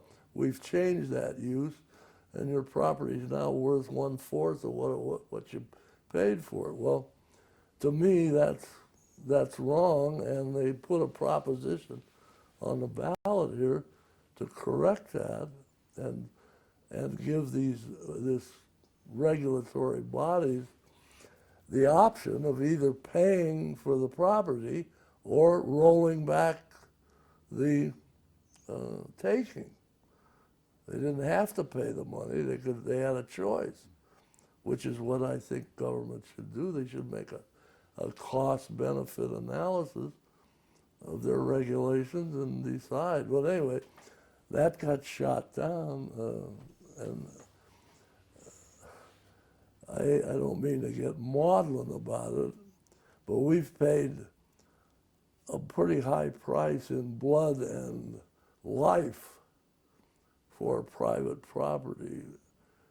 I mean, that's what we're fighting for when we fight wars. Our way of life is based on private property and freedom, and we've paid a high price for that. And to see it eroded the way it's being eroded under the guise of protecting the environment is breaking faith with the guys who gave life and limb. Now, you did commercials against or for Prop 93, Initiative 933. A couple of little radio things. A couple little radio things? Yeah. No, we didn't. The Farm Bureau, who sponsored it, didn't have any money. The environmentalists hit them with multi-million-dollar slick television ads, making it sound like if that passed, the whole state of Washington was going to be a strip mall or something. And we couldn't come up with any money, so I did a couple of radio things, but nothing. The death tax. You and Don Malarkey have done commercials to repeal the inheritance tax, am I right? Yeah. And we'll talk about Don in a little while. I love his last name. And Malarkey was one of the great names. There's two great names out of World War II, Malarkey and Tojo. And now Tojo, is an infamous name, particularly in Japan as well as in our country. But I like the name. It's got a ring to it. Malarkey and Tojo. It's just great names. Tell us about both you and Don did some commercials. Am I right about that? And who'd you do them for? Remember the group? Well, I don't know. It was a group. It was a guy by the name of Dick Patton who was a friend of ours. Who he initially had been the one years ago who, by an initiative amendment, was able to repeal the death tax here in Washington, and they of course reinstituted it recently.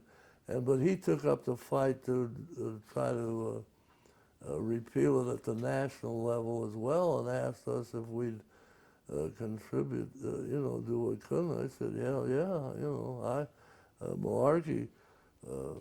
I think did it primarily because of friendship. I don't know that malarkey has as strong personal feelings about it as I do. But anyway, we were willing to help out. My attitude about the death tax is, I think that any tax which taxes the same money twice is simply immoral and un-American. I mean, it's one thing to pay your income tax, but then it's another thing, after you've paid your income tax, to then not be able to give it to your kids without having to pay another tax on that. To me, that's again the kind of thing that we fought for in the various wars that we fought is of freedom and individual freedom, and in opposition to what I refer to as collectivism. I think this redistribution of wealth and this collectivism mentality is taking hold in this country, and that's what we've been fighting against since the revolution. There's two commentators at radio station KLKI, you and Charles Osgood. They're the two commentators. Look on their website, there's two commentators. There's Charles Osgood and you. Tell me about, how many of these? You do two a day, or is it one that's played twice a day? I didn't realize I was put up. It was Osgood. He's nationally syndicated. Nobody hears me except farmers here. But anyway, no, I do these taped commentaries, and they play them twice a day, 2 days in a row.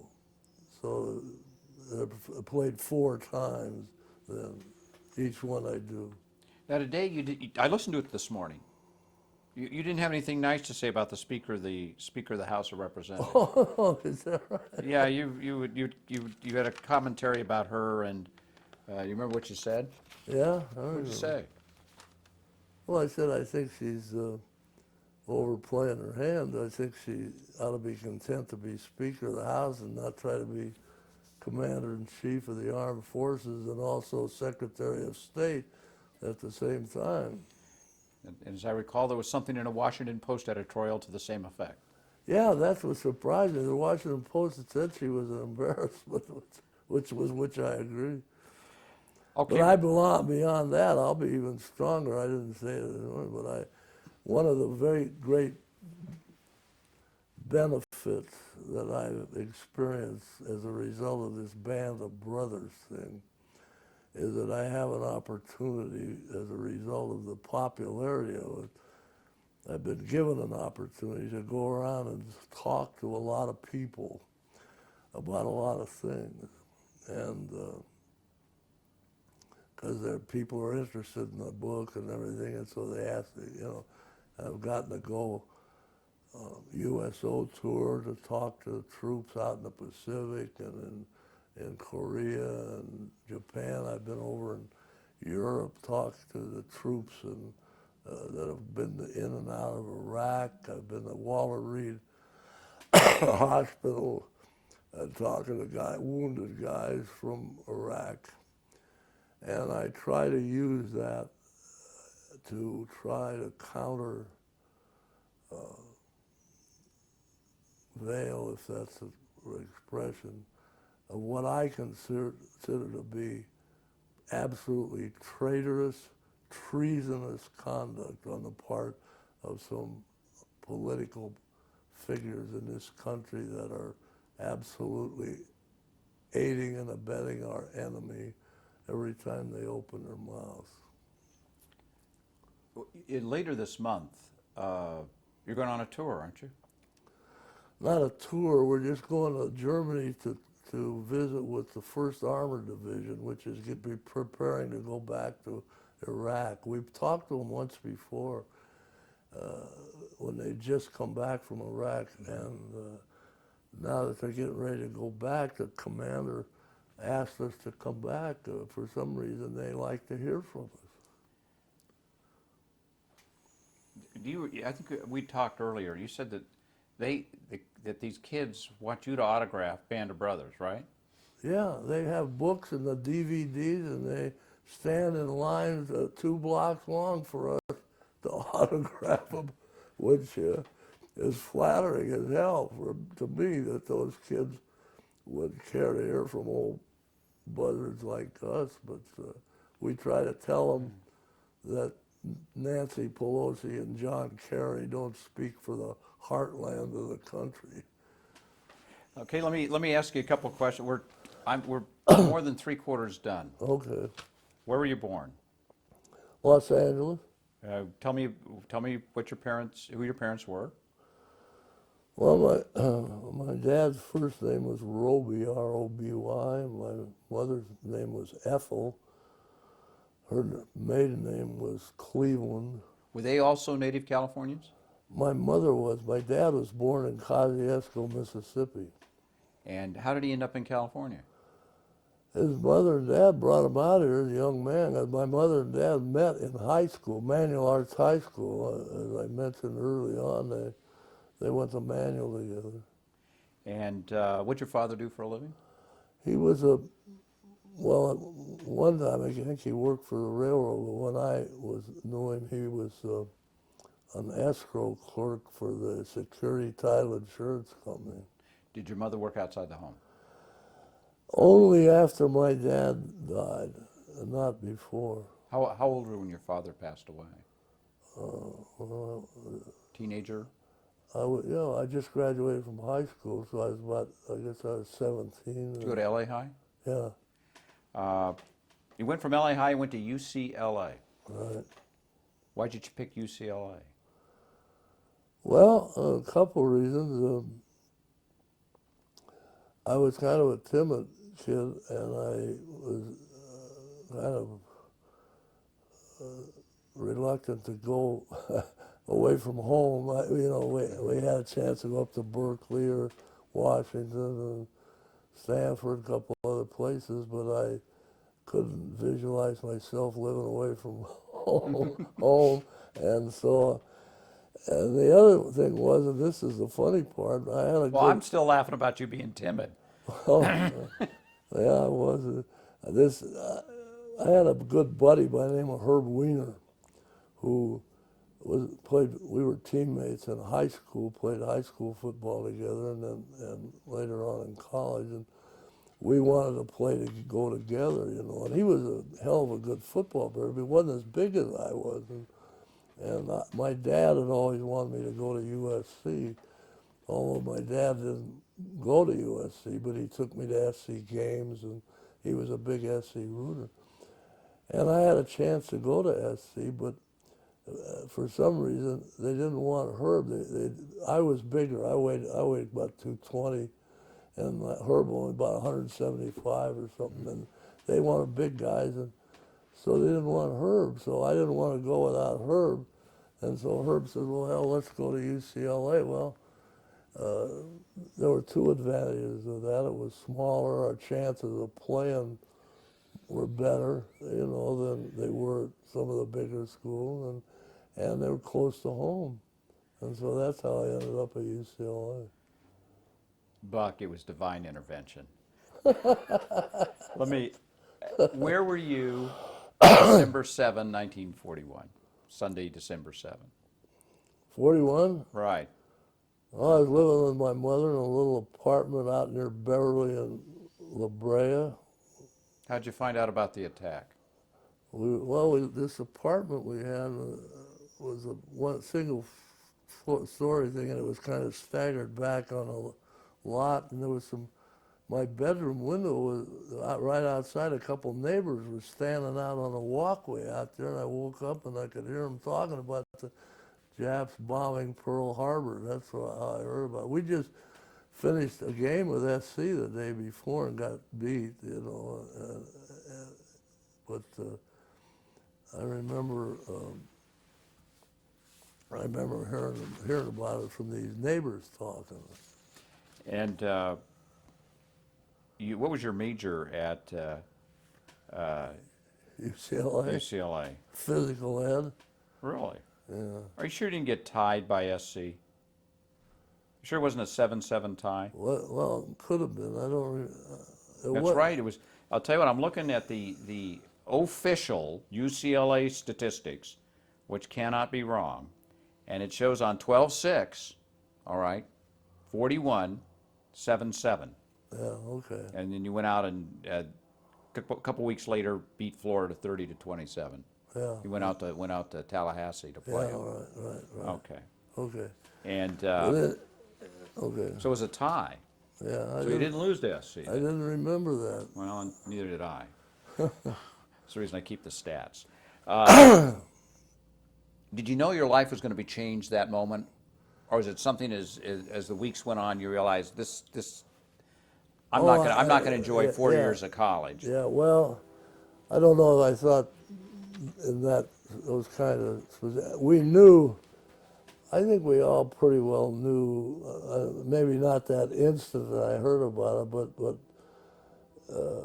within a matter of days, I think every one of us knew we were going to be in a war and we were going to go into service. Did you listen to President Roosevelt's speech on the 8th? Yeah, I heard that. Tell me what was the people you were with? I guess you were with your mom, or maybe you were at school. That would have been on Monday. I think I was out at UCLA. I think I was in Kirkhoff Hall when I heard it. And what was the reaction of the kids? I don't remember the kid. I remember just that I was, I don't know, just confirmed that we were in war and that, you know, and we were all going to be in the service. I mean, it was just a given. That's something I tell people nowadays too that surprise them. I guess that when I first went to UCLA, you know, it was mandatory that every male student take 2 years of ROTC. That was just part of the overhead, and nobody gave it a second thought. And all of my contemporaries knew that they were going to go in service. I never heard anybody say, "Well, I'm not going to go." It was just a question of what branch. Are you going to go in the Navy? You're going to go in the Marines? You know, whatever. Now, let me ask you about a couple people you knew at UCLA. We talked about this last night. Superior Court Judge Hank Shatford was a columnist for the Daily Bruin. He knew Jackie Robinson. He said he only knew him as Jack. You knew him as Jackie Robinson, not just Jack Robinson? The way we call him, Jackie, I do. You know. And also Kenny Washington. Yeah. Now, did you all have discussions about who was going to break the color line in baseball? No. No discussions at all like that? Who was the better ball player when you were at UCLA and realizing this is 1941, and Jackie Robinson didn't start playing until what, 40? Is it 48 is when he started playing for the Dodgers? Who was the better ball player, Robinson or Washington? Oh, Kenny Washington. Kenny Washington hit for power while he was at UCLA. Jackie couldn't hit for power, didn't. I mean, I don't know if he couldn't, but he didn't. He was mostly got by on being fast on his feet and, you know, agile and could get the balls and could outrun stuff. But when you were playing with Robinson, did you ever see him steal home? no. Shatford said Jackie Robinson could sure steal home. That was what Shatford said. But Judge Shatford Robinson was there before you, wasn't he? No. I think Robinson was a junior college transfer. I entered UCLA in '39. I think Robinson transferred in probably in 40 or 41 as a junior college transfer. Now you played, you were catcher. Yeah, Were you an All-American catcher? no. So when people say you were All-American, that just wasn't the case. Every college athlete that have either played baseball or football, 5 years out of college, you're a former All-American. No, I was the best I was in baseball. I was all-conference catcher 1 year, Now, but not All-American. They didn't even have an All-American baseball team in those days. 1942, you're playing football for UCLA, and you got beat by U.S. Navy Pre-Flight School 18-7 on October 3, 42. How'd you lose to the pre-flight school? Well, they had Frankie Albert for a quarterback for one thing, and they had a whole bunch of. They had a great football team. They had some Joe Ritz from Notre Dame. It was an All-American guard. They had Bill Radovich that had played at USC. They had a hell of a lineup. I'll never forget Albert. I'm sorry, I'm going to have to stop here. We're running.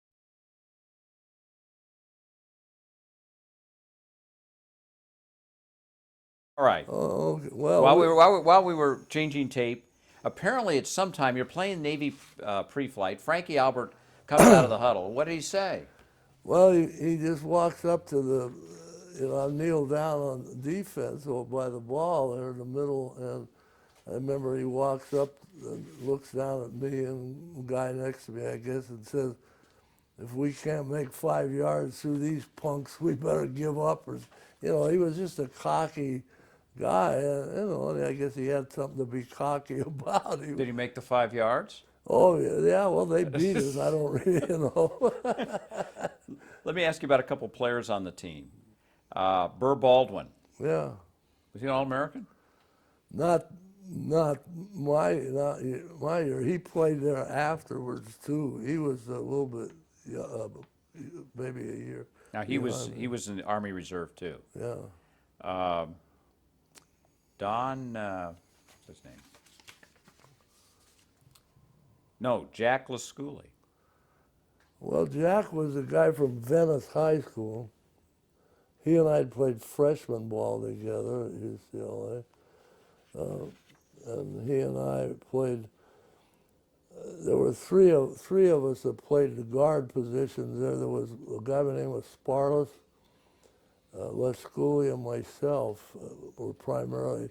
I played both guard positions, left and right, and Sparlis played one only, and Lasculi one only, and we rotated. Lasculi's long suit was defense. He was great, pretty good defensive lineman. My long suit, I guess, was line blocking offense, and Sparlis was his long suit was he was the only guy on the team that could, I think, place kick.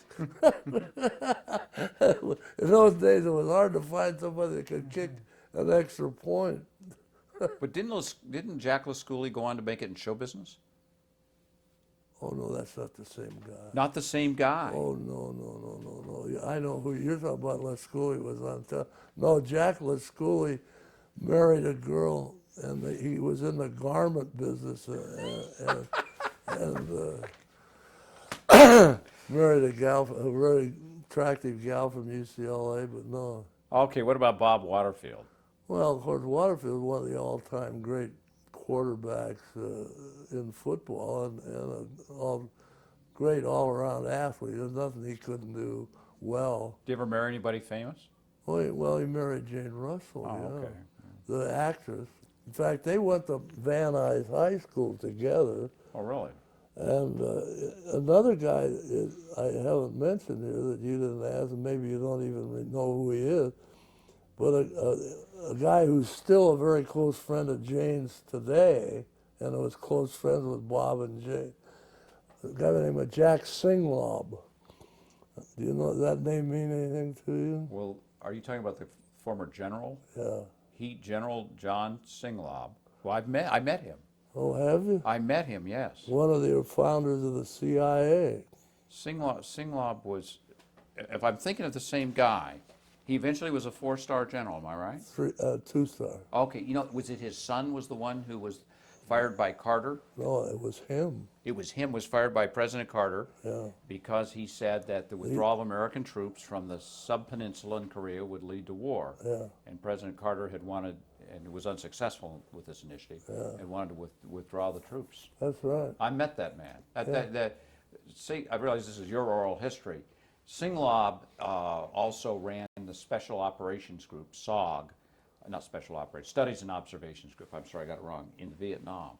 And was one of the, and resulted in the rescue of prisoners of war. Singlob and I think as a general, he's not his role to contradict the commander-in-chief. I think he was wrong in that regard. But as a general, as a leader who got infantrymen to behave bravely, to serve their country, he is one of the great unsung heroes of American military history. And the reason is because a lot of the stuff he did was special operations, and he's just not going to talk about it. That's what I think it's about Singlob. So General Singlob knew. Well, Singlob he was in our ROTC class. He was our #1 cadet graduate. And then we went to down to Fort Benning together, and he and I ended up in the same unit for a while, the 515th Parachute Infantry. And while we were at Camp McCall, I had went on detached service to Edgewood Arsenal, and when I came back, he was gone, and I said, what happened to Singlob? They said, well, the OSS came through in recruiting, and he joined the OSS. So I hadn't seen Singlob since that day until last November. I went back to Washington to a veterans big doings that they had back there, where they had Jimmy Doolittle's crew, and they had a lot of things for Veterans Day, and Singlob was there and had a program of his own, a panel of his own where he talked about his experiences. And so, did he talk about the Sante raid?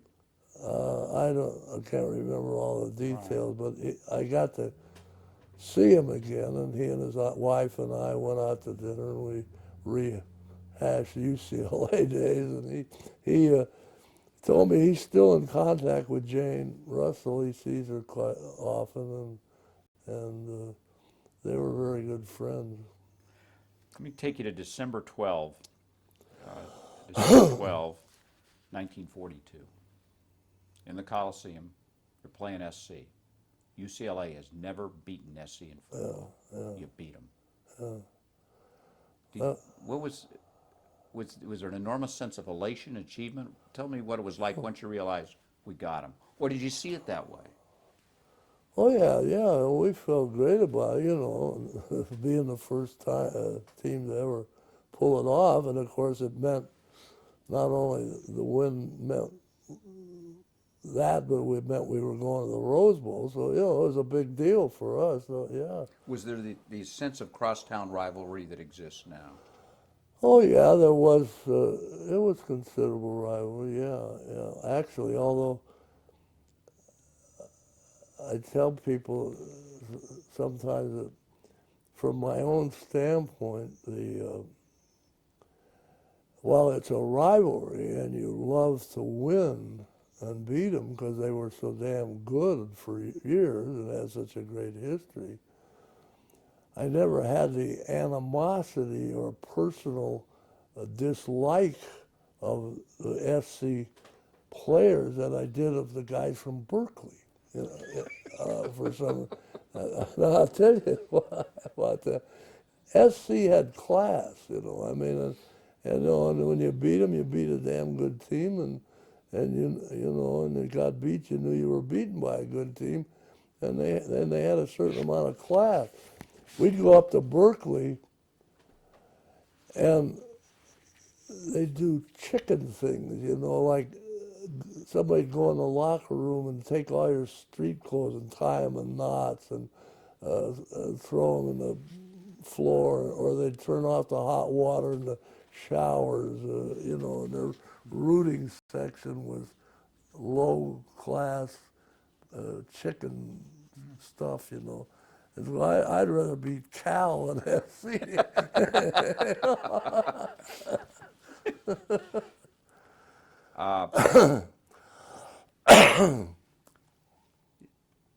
On January 1, 1943, your last college football game, did you have any inkling that you'd ever be a lawyer or judge? No. Okay. Now, in your last football game, you guys got beat by Georgia. Georgia. What went wrong? Well, to start with, they had a damn good football. They had two All-American ball carriers, Sinkwich and Trippy. Although Sinkwich was kind of banged up with a broken jaw. He had a big mask on, but they were a well-coached team and a good team. And Waterfield, it's like so many of those guys, he just had an off day. He just every pass he threw was just maybe a foot too far, you know, that kind of thing. We just couldn't get on track, and the biggest thing that I came away with was the fact that it was the first time in our history that any of us that had run against a team that did anything on defense that was tricky or unusual. I mean, we were used to set linemen on defense, either 5 or 6. They all came straight ahead. They were all spaced the same, and all our blocking assignments were based on that spacing and so on. And we had man in motion. We had an unbalanced line right and left with a man in motion going to the weak side, and whenever they would do that, they'd slant their defense. The linemen, instead of coming straight ahead, would go sideways like this, and it was screwing up our blocking assignments. So nothing worked for us that day. It's just one of those things. When did you go in the Army? You were in the Army Reserve. Yeah. Tell me about your training. Well, I took the ROT, 2 years ROTC that was required, and then I opted for the 2 upper division years, and so I did 4 years in the ROTC at UCLA. I might mention, I don't know if this rings a bell to you or not. Do you remember a judge by the name of Tom Cunningham, Superior Court judge? I don't. He left the bench and became chief counsel for the Regents of the University of California after being a Superior Court. Yeah, he was one of the PMS&Ts at UCLA at the time. What's a PMS&T? Professor of Military Science and Tactics. He was a major at the time, Major Cunningham. He was one of my instructors. But anyway, it took the 4 years, but one of the requirements of getting the commission was that you had to go to a 3-month summer camp program, which usually was, like maybe in your junior year, you'd go do this 3 months at a regular Army base. Well, of course, when Pearl Harbor hit in 41, all of the bases suddenly were on a wartime footing, and they didn't have the time to screw around a bunch of college kids. They were getting ready to fight a war, so they canceled this summer camp program, so that when we got to the end of the 4 years, we still didn't have this requirement. So they sent us to the regular OCS, 3 months OCS at Fort Benning, Georgia. Now, what would be a typical day in OCS? What time would you get up? Oh, obviously early, like 6 o'clock, that kind of thing. You had to fall out, do all your things, get your uniform on, get the bed made and everything, and fall out for breakfast. And it was a typical military regime. Did they have tactical officers? Yeah, what? Tactical officers? People yelling at you? Yeah, well, I didn't do a lot of yelling, but we had a lieutenant that was in charge of our group, Lieutenant Barbanel, I remember, I'll never forget him.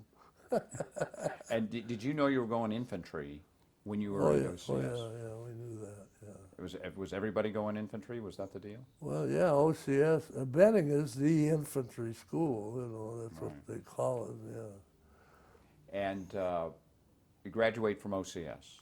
Yeah, right. Then what'd you do? Here again, baseball comes into play. Apparently, somebody found out that I'd played some baseball. I don't know, because most of the guys that got out of that class were assigned to these replacement depots all around the country, like Camp Roberts, and were shipping out with units. I got assigned right back at Benning to the 176th Infantry, which was a Virginia National Guard outfit, and they were the demonstration troops for the infantry school. That is, if OCS is showing a platoon in attack, Right. they'd have the platoon out there, demonstrating. But me, I get assigned to them, but I don't have any duties except to play baseball. They got a league going there at a field. They play night ball and weekend ball on the main post there at Benning. And so it ends up that's my only job. I get up in the morning and have breakfast and go to the officers club and hang around and get ready to play ball that night or something, Did General George C. Marshall know this was going on? Well, I don't know if he did or not, but I used to write my mother, and I'd say, don't tell anybody what I'm doing. There's a war going on. So that's how I got in the paratroops, see, because this colonel, if you put in for a transfer, you say, I want to get transferred to an outfit going overseas, if you were a jock, he wouldn't let you do it. He would negate the the negative endorsement. So I found out the only way you could get out of this deal was to either go to flight training or paratroop. Well, flight training was a year long at that time, and I thought the war was going to be over in a year, and I was afraid I was going to miss it. And here I was sitting there playing ball, so the paratroops seemed like the ideal thing for me, so I put in for the paratroops and got transferred. How long was jump school? A month.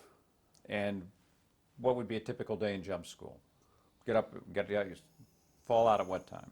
Well, it's just like, it's the same no matter where you go in the Army. The same early fallout, shaved and all that, and the jump school had 4 stages to it. The first stage was nothing but a full day of physical exercise, from running to calisthenics to hand, the whole thing, for a week. Did I say a month? A week. 1 week. No, you said 1 week. Second stage was what they call a mock tower. You jump out of a tower about 30 feet high onto in a harness on a cable that you ride down this slack cable. I'm not afraid to say, I was not airborne, but I did go back to the jump school. I'm not afraid to say that when I got in the door to do that, I had tears coming out of my eyes. I'm not afraid to admit that that's what happened. What, the mock tower? Yeah, it's 32 feet now. Yeah. There were actual tears in my eyes, and it was one of the greatest rides I ever had. Once you get out of the door, it felt great. But Yeah. anyway, like I said, I didn't go to airborne, but I did go back to Benning and did that. Okay. Tears, actual tears coming down my face. Anyway, so then after you do the 32-foot tower, 30-foot tower, then what do you do? the big towers where, Okay. where they take you up with the chute fully open and it's like going to a county fair or something. And then you ride down in these chutes, and then the fourth stage is live jumps out of the airplane. And what kind of airplanes did you jump out of? C-47. Now, your jumps, did you jump with weapons, or did you have fun, what they today call a fun jump, you just have a chute on in reserve? Yeah, as far as I recall, in school, it was just a reserve chute. Yeah, And so now you're airborne. You got the wings, yeah. got the hat that's got the parachute on it. What happened then? Well, that's when I was assigned to the 515 in what they call the frying pan area at Fort Benning, and that's where Singlaub was also assigned. And then while I was with them, we got transferred to Camp McCall. They eventually became part of the 17th Airborne, which was up at Bastogne alongside of us, and made a jump later into Germany behind the Siegfried line. But And that's the jump that's portrayed in the film Band of Brothers that then No, Captain Nixon went on. Is that the? oh yeah, that would be the one. Yeah. And Captain Nixon had three combat jumps? Yeah, 3 combat jumps. I guess. I don't know. Nixon was not one of my favorite people. Well, he seemed to have a drinking problem. Well, more than that, he was just a prick. You know, if you want to know. Was he? Do you think he was accurately portrayed in the film, or did they? Pretty much, yeah. He's a sullen,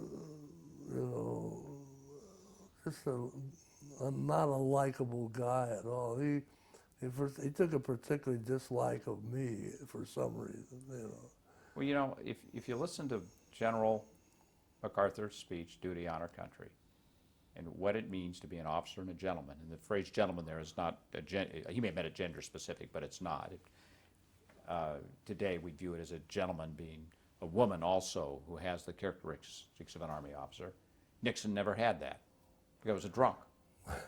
And he stayed in staff jobs because really you didn't need them leading men in war. That's my view of it. Well, really what he did, am I taking too much time here? No, Oh, no.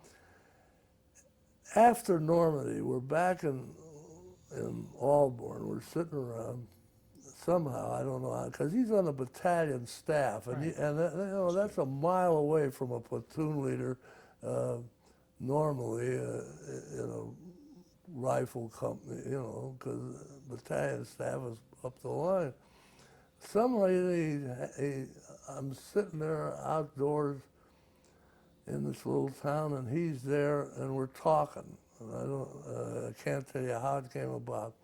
And just gratuitously, out of the clear blue, he said, he says, I got no damn use for you jocks. And I said, okay, And he said, you're a bunch of jerks. He says, when I was in college, he says, I had girlfriends and we used to party a lot, and you're out sweating and practicing. And I said, well, everybody to his own thing, and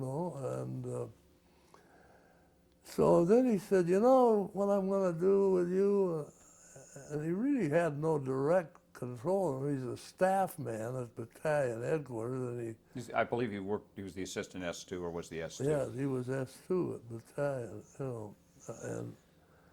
but anyway, he said, I'm going to make you the battalion physical fitness officer.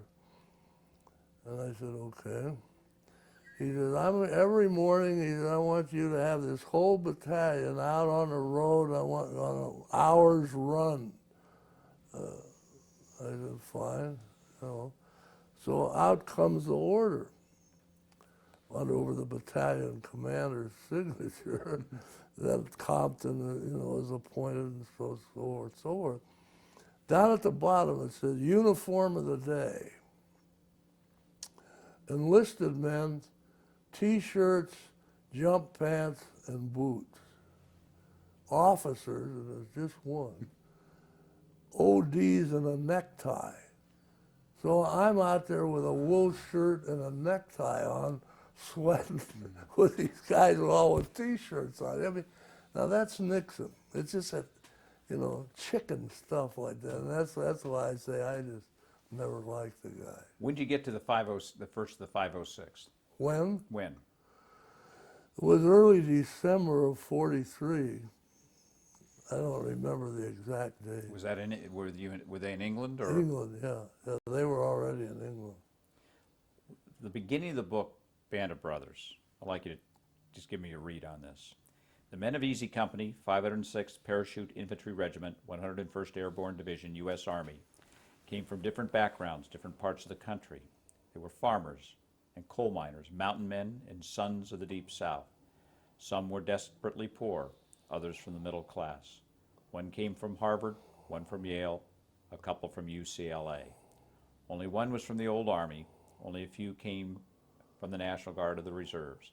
They were citizen soldiers.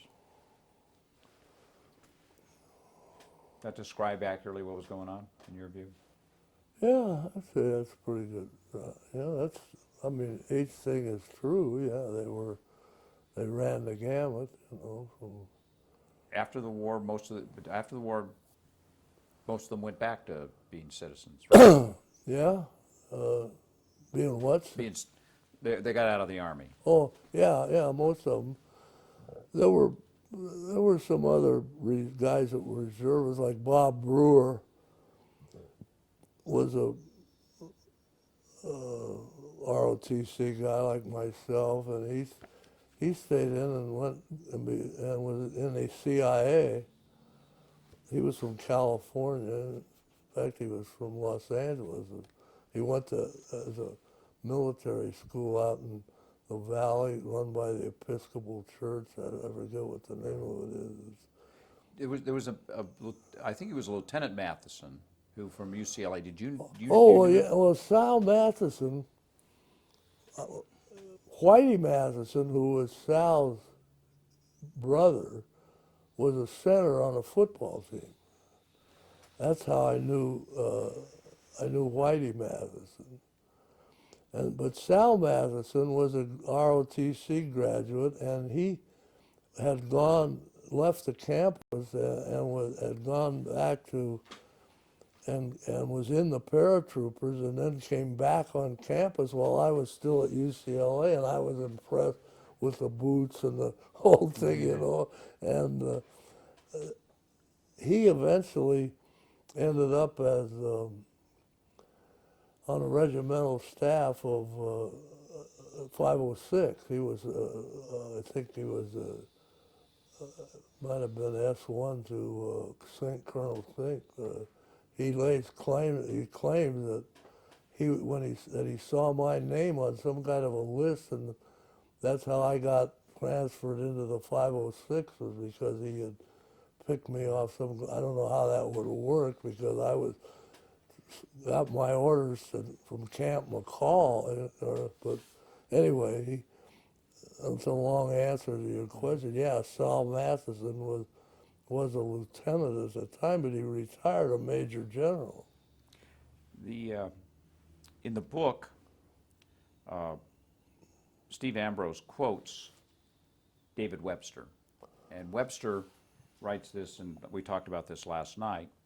Webster was in the headquarters company, and when he was in the headquarters company, he got to see the different companies, and he thought that he found that in Easy Company, today we'd call it Echo Company, he said he found men who liked to talk about going to college after the war, and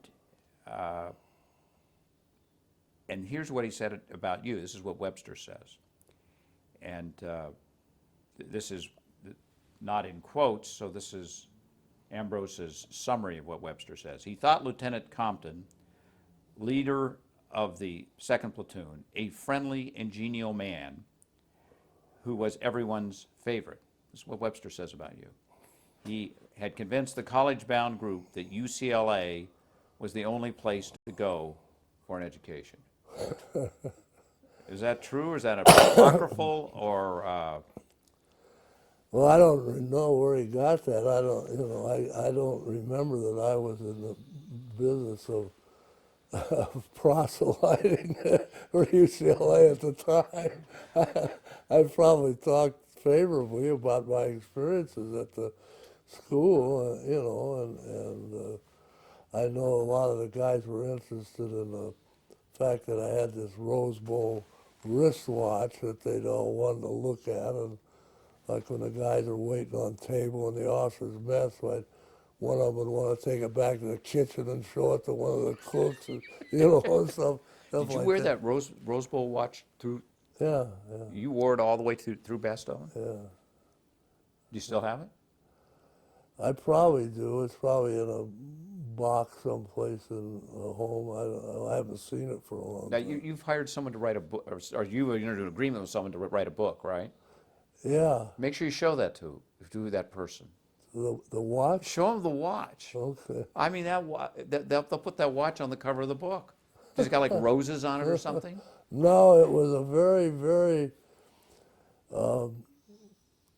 modest watch. It had some very rough engraving on the back. They got them in a hurry because they hadn't contemplated us going to the Rose Bowl. I don't think. And they weren't the most impressive looking thing, except on the back it just had Pacific Coast champions and so on engraved, but there was not a real fancy looking watch. All right, D-Day, your first day you stand down. Which the 5th was the day we were going to go. Stand down because of the weather. What's it like? First of all, what time did you get out to the airfield to get on the aircraft?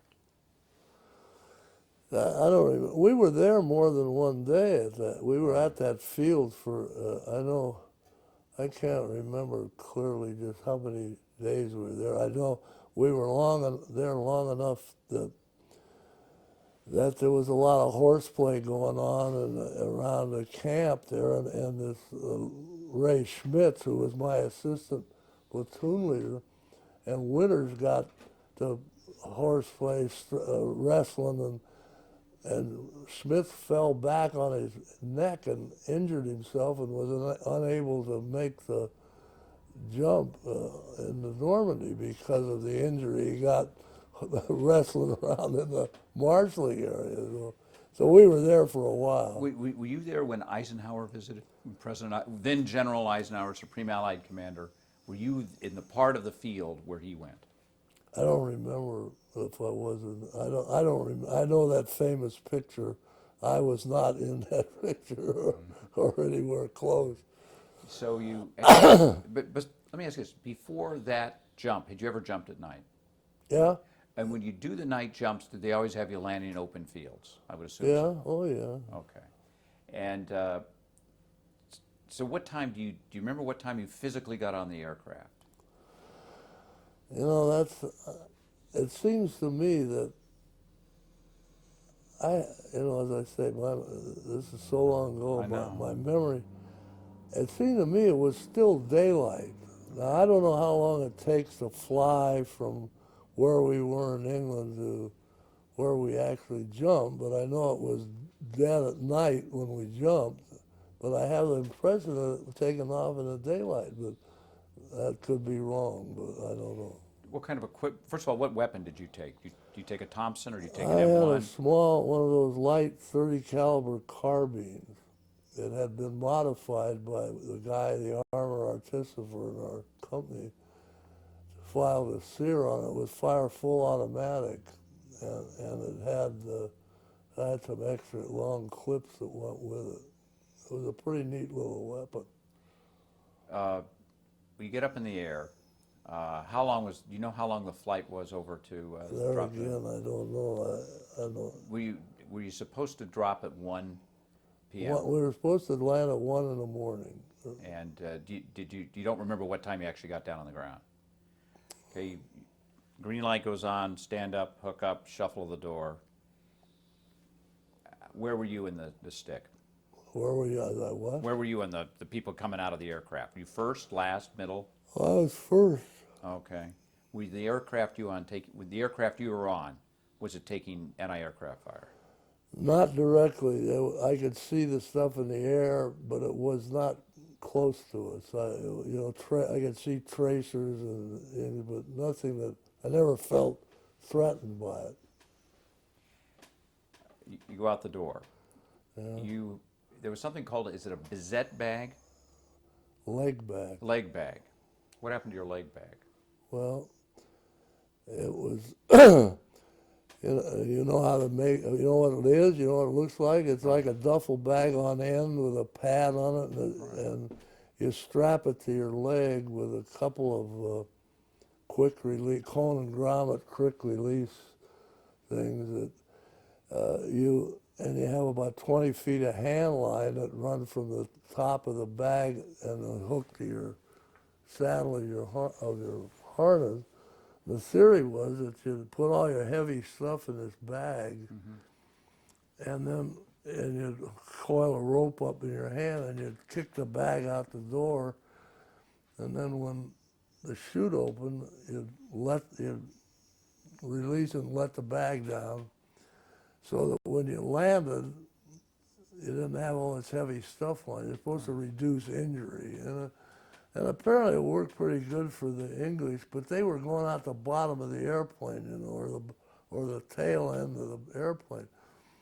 What happened when we went out the side of the C-47, we're in the prop stream, and we're getting this prop blast that when your chute comes open, you get this tremendous jolt, opening shock they call it.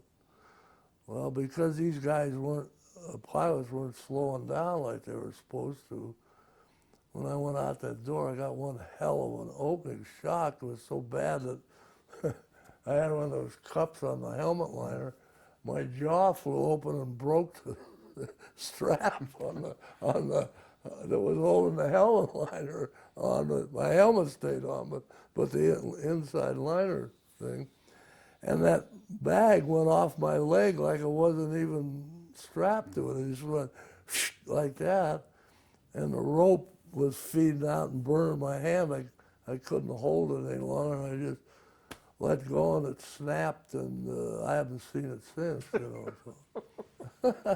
Well, what was in it? Was it mainly ammunition that was in the bag? Everything. My weapons, my ammunition, my musette bag with my rations, all my personal stuff, plus several rounds of the 60 mortar ammunition. My mortar guy was on the same plane with me. He was jumping the base plate, and somebody else had the tube, and then some of us took some of the ammo. So I had all that was in that bag. When I hit the ground, I had a trench knife on my belt, a canteen, and some of those old D-ration, those highly concentrated chocolate bars in one of my pant legs. And that's what I was set to fight the war with, chocolate bars and a knife. By the way, the film Longest Day, was there anything in there that remotely appeared to be accurate? I can't tell you, 'cause I can't remember it that well. It was such a long picture, It was the longest picture. Yeah, I just don't remember.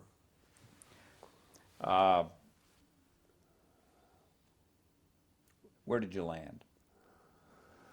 Somewhere, as best I can reconstruct, to the south of St. Mary roughly.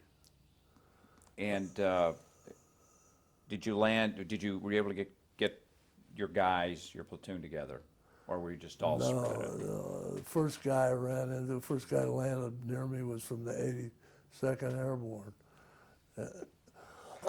We got out on the road and picked up people as we went along, but it was days before we have any semblance of a unit.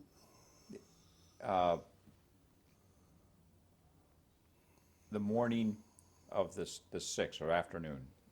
Can you walk us through what happened at Breakcourt Manor? Well, I just recall coming down the road with a group. I think by that time, I think Garnier was with me. I don't remember. Did you have a weapon by then? Yeah. Oh, yeah. Well, that's the thing.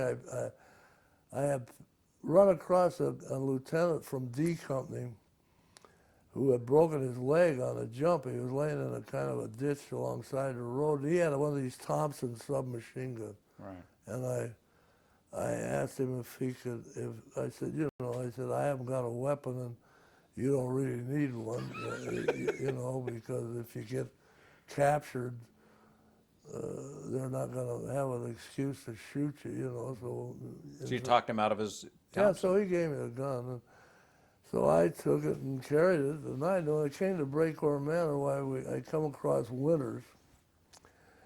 And he's standing there with some guys by a barn, and we could hear this artillery going off.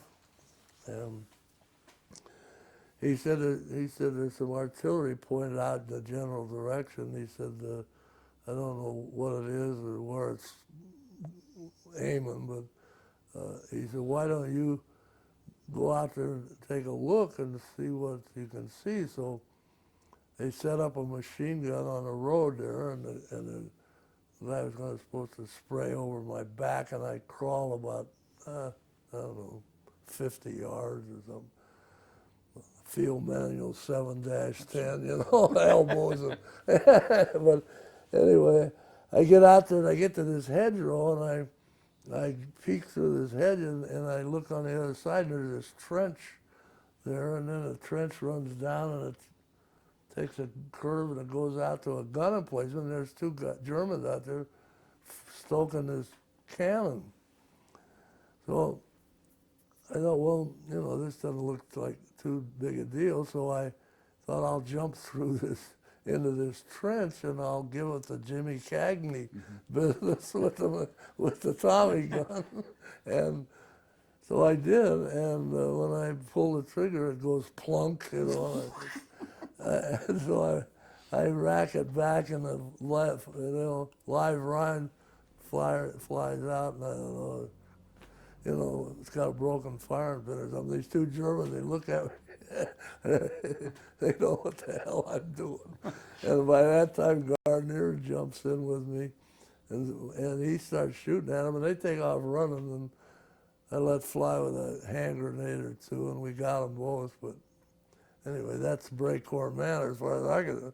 The rest of the day was spent creeping around those trenches and trying to avoid a lot of small arms fire that were taken. I never actually saw the other guns. I just, the one gun, the only one that I knew about, or at least that I can remember. I have a spotty memory. I can't even remember now how it ended at Breakcourt Manor and how we got to Carentan. It's a blank. I can remember being in this trench and working our way along this trench, and then the next thing I remember is we're on high ground looking down on the town of Carentan. And That took several days. yeah. So, what happened in between, I don't know. After a while, you go back to England, and that's where you and Lieutenant Nixon have. He decides you're going to lead the regiment in PT. Market Garden. Finally, you jump. The Dick Winters in his book, and also in a book written by a journalist from Hershey, indicates that once you hit the ground, there's a lot of equipment's coming down. Do you remember it that way? I don't remember. I'm not saying it didn't happen. It may have been just where he was. Yeah. Eventually, you're wounded in Market Garden. Yeah. And the people are there said that you're wounded, and you told Rowe and Malarkey and Heffron to take off, let the Germans take care of me. Did you really say that? Or you just don't remember that? I don't remember saying it. Malarkey attributes stuff to me. I'm not sure. sure ever happened. You're saying that might be a lot of malarkey. Well, I don't know. He's got an awfully vivid memory of a lot of stuff, I can tell you that. Is it true, because people want to know, inquiry minds want to know, that Carlton Lipton looks at you, you've been shot in the buttocks, and it's gone into the right cheek, out onto the left cheek and out. And that Carlton Lipton says, you're the only guy I ever saw in my life that got hit with one bullet and got 4 holes. Now you're up on a tank. Compton growls, if I could get off this tank, I'd kill you. You remember that? Well, it's obviously somebody's wrong because there's only 3 holes, there's not 4, or else they wouldn't have had to take me to the hospital to take the bullet out. You know, it could be that they meant something else. How long were you in the hospital? I don't know. I don't remember.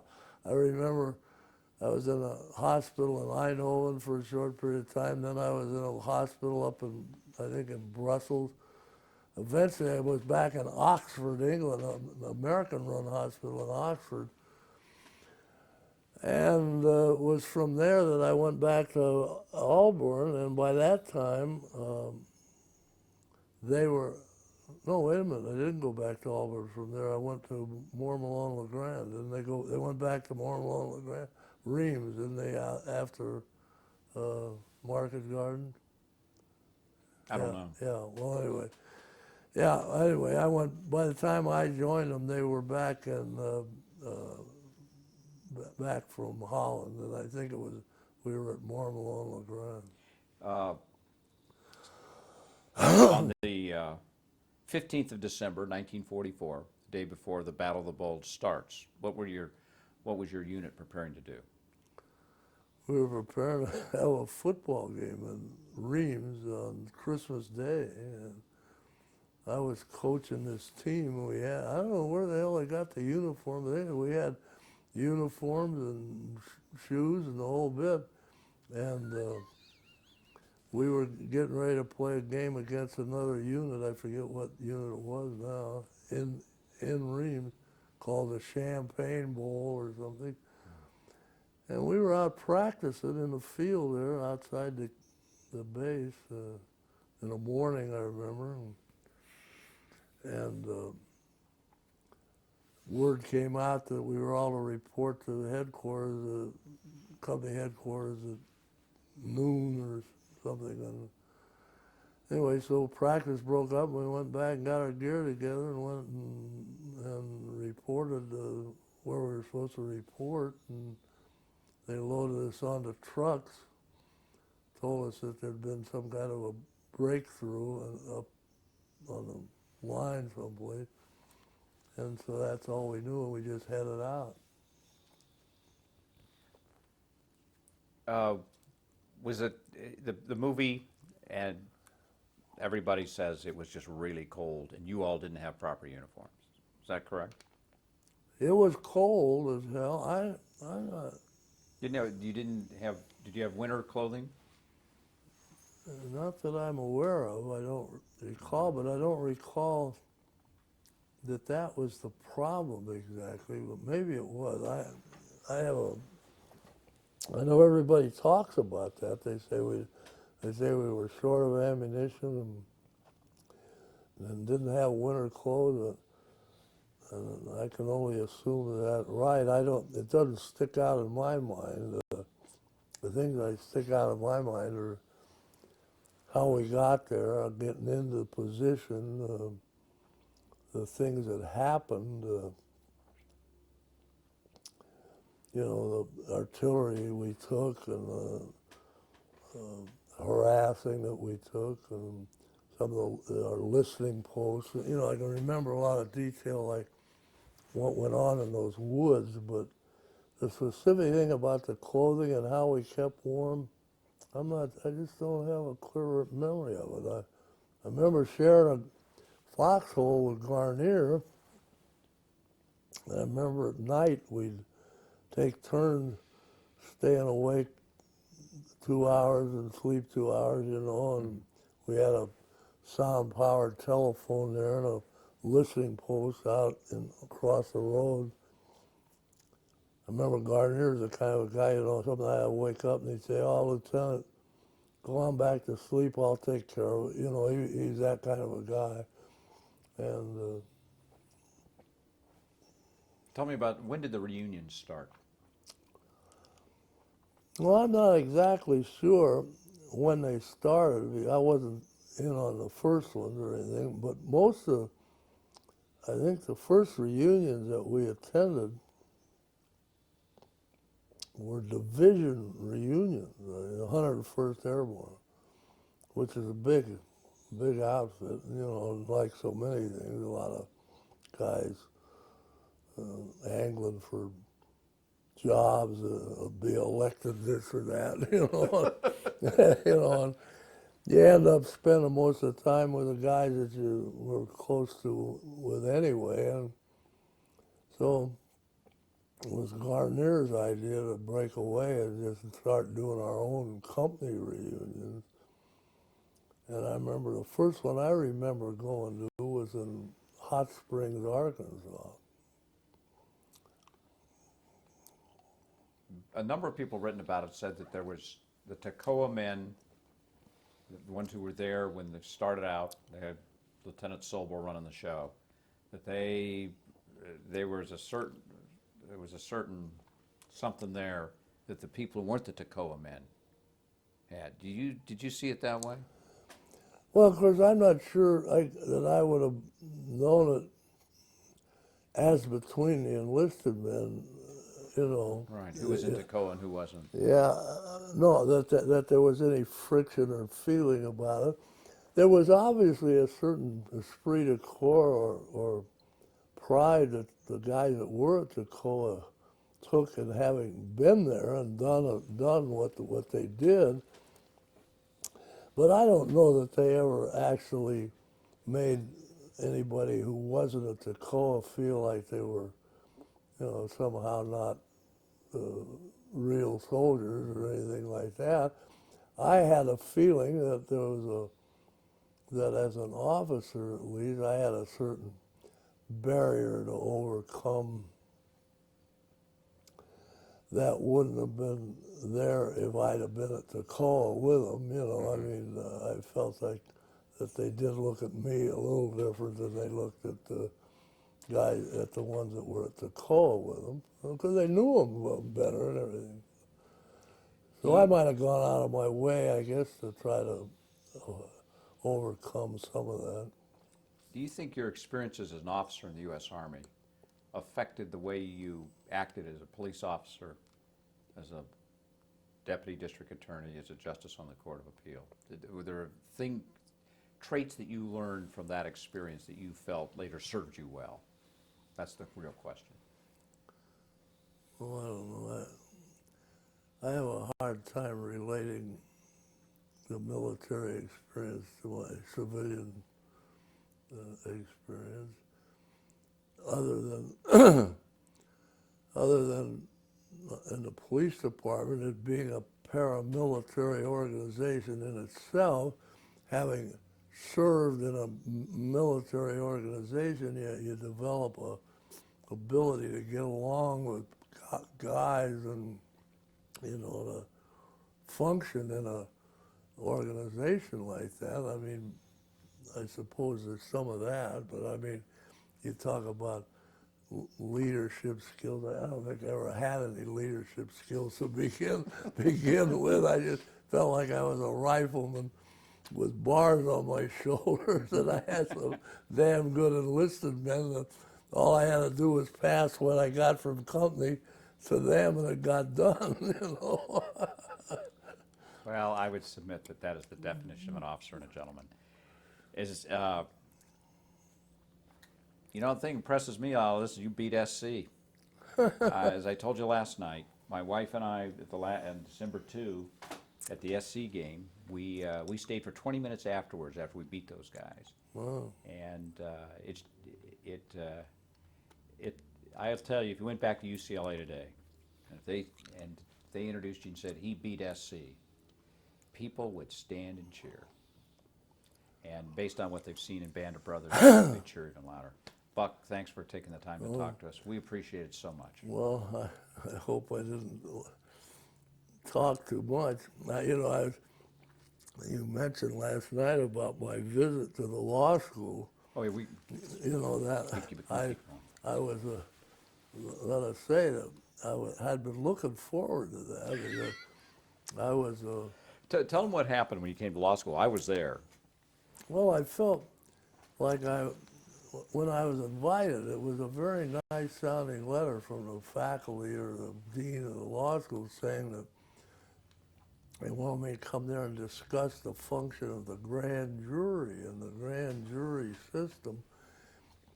And I thought, well, gee, here, you know, I felt pretty proud of the fact that I was the chief deputy DA for all of LA County, and here's my alma mater. This is the first invitation I've ever had to go back to my alma mater.